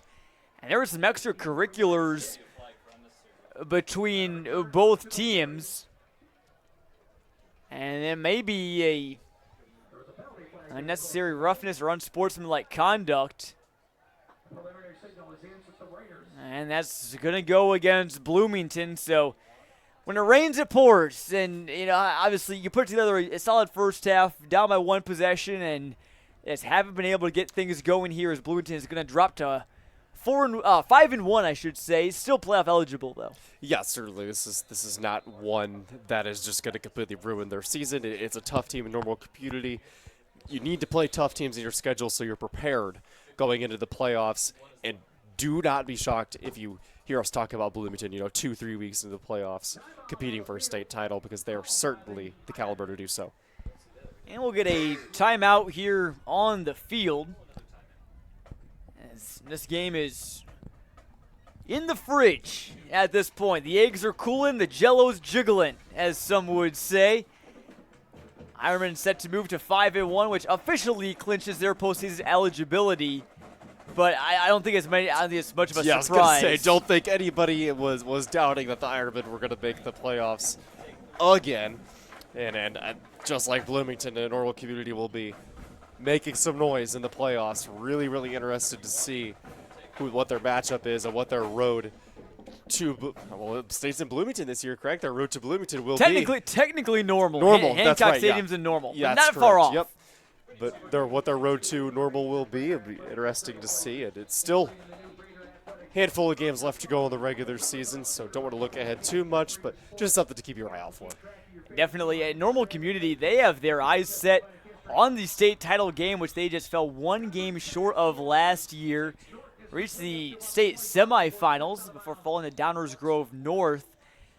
You know, and again, even though they have that one loss, and maybe not undefeated like they were at this point in the season last year, but still, I think we've seen tonight that this Normal team could very well be staying home for a late home game in late November. They could challenge absolutely anybody, and they say history repeats itself. Downers Grove North is up there in the rankings. I believe they were number 3rd in the club. 3 or 4, three, 4, somewhere in there. So who knows? Maybe you get a rematch and some vengeance for the Ironmen. That would certainly feel good. Cadron, nice pass to Arion Jones, who brought it in near the sideline. We'll share our broadcast plans for next week. Why not? Already been set in stone. Our WMBD Game of the Week. We'll head to Washington as the Panthers host the Dunlap Eagles. Both those teams set to take home big wins tonight. Dunlap was up huge on Canton last time that we checked, in Washington leading over East Peoria 35-6. Yeah, and Washington is just an absolute train coming out of that conference. They really started off the season hot, and I believe they had one loss. Can't remember who. Does Washington lost to Canelan as well as Kankakee. Kankakee, that's right. I was thinking it was Kankakee, but then I was like, oh, maybe I'm just getting the mix up Normal Community. But yeah, Washington, talk about a tough schedule, man. Jeez, but they are ready for the challenge, and they're going to roll into the playoffs as well. And also for our small town throwdown game, it will be in Stark County and Princeville. How about a little Peoria area small school rivalry? Both those teams could be coming into that game 6-0 as Stark County leads big 55-21 right now. Another good pass from Cadron to Norton for a first down. Yeah, 2:48 here, plenty of time, like I said, for Bloomington to put some points up on the board. Take that with them into next week if they do choose to go for the end zone. Just boost the morale a little bit. Elsewhere in Big 12 play, again, Manuel's playing P&D tonight. Don't have a score on that, but one would probably assume P&D is ahead in that game. How about the game between Richwoods and Peoria? Lions ahead 66-7 as Cadron to Norton. What a connection those two have had tonight. That has been a bright spot for this Purple Raiders team. This has been Norton's easily his best game of the season. Yeah, he is just running terrific routes, and Cadron has been hitting him stride almost every single time. Just a fantastic game from Norton, and he's one of those that's kind of just not a ton of receptions, but when he does get a reception, it's for a bunch of yards, but really not tonight. He's been getting receptions in all ways, shapes, and forms. How about that game between Metamora and Peking? Getting some live updates. Metamora has kicked 3 onside kicks and recovered all of them. And that game close in the late stages right now as Cadron completes to Keontae Hamilton. You say they kicked 3 onside kicks and recovered all of them? All 3 of them? That's what it appears right now. Goodness. Well, that's a big game in the Mid-Illini, yes, too. I'm is. sure we'll be talking about that in the In the Clutch podcast next week, which, by the way, you can listen to on Spotify, Apple Podcasts, and YouTube. Episodes dropping midweek of every week, talking everything high school football in Central Illinois. We'll break down this game, our other games as well, and kind of look ahead to Week 7. Hard to believe that we're already staring that right down the barrel right now. It feels like just not long ago we were here in Week 2 to see Normal UI in Bloomington. Yeah, absolutely. I mean, things have really been heating up, and can't say enough about the In the Clutch podcast. Great stuff from all of our guys doing that, providing you all of the info you need about teams in the area and teams to look out for at the conference. And conferences are heating up. Big schools, small schools, and everything in between. People are fighting, trying to make their way into the playoffs and make some noise. 1st and 10 from the 12. Bloomington put together a nice drive. Cadron flushed out. Tough pass, and Hamilton did not quite bring it in. Cadron was nearly brought down by the threads of his jersey there. And he'll force a 2nd and 10. And again, you said it earlier, Bloomington really just wants a touchdown here. I'm not going to win this game, but just to get something to go to next week, get a touchdown drive against this staunch Normal Community defense. Yeah, and I don't really blame Coach Lakay for wanting to go for 6 more points. you might as well. You got the time to do it. It's no harm, no foul if you don't get it. You just want to get in the end zone and, like I said earlier, boost the morale a little bit. Take it with you into next week. And I think they've definitely found maybe a hidden gem. Maybe not so hidden, but in that Norton and Cadron connection on this drive. And Norton caught a 66-yard touchdown pass from Cadron earlier in this game. That was the first score, and Bloomington was ahead 7-zip. And there was that blocked punt by Reed Hoover that Jace Wilson recovered in the end zone for a touchdown. That tied it up at 7 apiece. Then Kalen Taylor made it, or I should say Beatty had that touchdown pass to Gary. Taylor made it 21-7. And Cadron found Keontae Hamilton on that beautiful ball. That may have been the highlight of the night in that end zone right before the half. For sure. Cadron has had some really fantastic plays. I bet him and the rest of Bloomington really wish that they had more than 14 points to show for it. And you have a chance to add on to it still. Screen pass to Lanier, and the Ironman defense is ready for it again. Everyone's been pitching in for Normal Community on defense. We've called Montoya's name. We've called Gardner's name. Simmons, Augston, Wilson, Carlock, and LeCompte. Geary, Frankowiak, Bennett, and Lashley. I mean, everyone's been making plays and big tackles for Normal Community, who, again, this win should probably boost them up in the state rankings. For sure. I believe they came in at number 8 in Class 7A. That's, if I remember back towards the top of the broadcast. But, yeah, I don't really see a reason why they shouldn't get pushed up. This is a real statement win, one that they really, I don't know if they desperately needed to win this one, but definitely one they wanted to. It will boost their resume and help them get a higher seed come November. 4th and 10. Cadron backpedaling, just throws it up. Jump ball in the end zone, and it's incomplete. He was looking for, guess who? Jordan Norton. As community should be able to kneel this one out now. I know exactly what was going through Cadron's head. It was, Norton's back there somewhere. I'm going to just throw it. And he almost had him there. Almost another impressive catch by Norton. Lee Corso would say, forget it. That's the G-rated version of what he said. That's not how I remember it. But yeah, good broadcasting. I will say, I love Friday Night Football. Nothing like it. I would rather be doing nothing else right now than being out to these games. But I will say, late nights too as well. I haven't been able to watch any college game day this year, Dalton, because I've been sleeping in every Saturday. Bedtime on Fridays is usually about 2 to 3 a.m. after I finish the roundup. Yeah, you and me both, and I'm a college student, so bedtime is 2 to 3 a.m. anyway. But yeah, these Friday nights, they're crazy. But like you said, I wouldn't rather be doing anything else. I'm very, very thankful that I have the opportunity to come out and work with a fantastic crew and watch some fantastic football and provide coverage to all of these faithful Central Illinois high school sports fans. And Bloomington is going to kneel this one out. They do their handshake. Kyle Beatty and Kalen Taylor.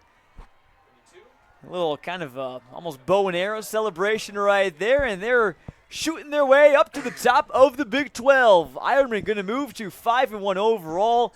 5-0 in Big 12 conference play. The top spot is theirs for now. And Bloomington drops to 5-1. And 4-1, I should say, in Big 12 play. There's your final. We'll be back to wrap things up here from Fred Carlton Field right after these messages on CIProud.com.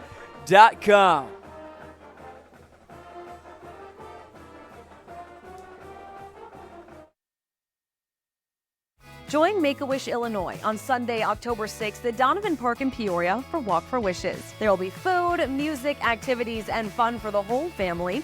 You can help bring the life-changing impact of a wish to children battling critical illness in our community.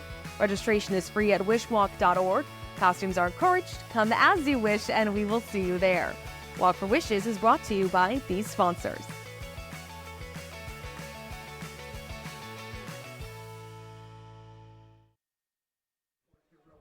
And welcome back to Bloomington, where Normal Community has established their dominance in the Bloomington Normal area as the top team with a resounding 44-14 win over the Bloomington Purple Raiders.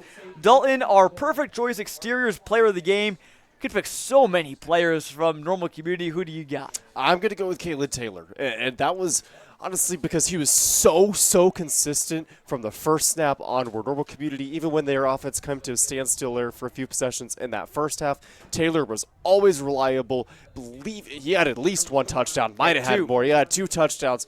There you go. And him having that nose for that extra yard, all the tackles he broke, really can't say enough about his performance here tonight. And we talked a lot about that battery from Kyle Beatty to Marquand Gary, but I think Taylor getting it done on the ground was the biggest difference in the game tonight.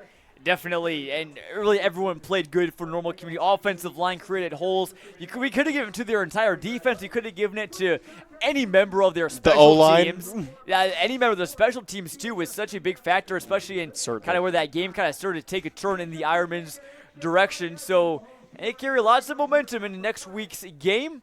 Bloomington drops to 5-1 overall. Again, glad you spent your Friday night with us here from the Twin Cities. Jonathan Michael alongside Dalton Carby. I want to shout out all of our incredible Clutch Sports media crew doing a fantastic job of helping you bring tonight's action live and for free. Our camera operators, Mark Wagner and Kayla Hollowell, as well as Gabe Holoka, Josh Messenger at the sticks, Brock Stoller, I should say, our producer, Ben Tapp on the sidelines taking pictures as well. And again, for Dalton Carmine, I'm Jonathan Michael saying so long and good night from the Twin Cities. Normal Community maintains their reign in the Big 12 with a big inner-city game. So talk to you next week, folks. Have a great rest of your night.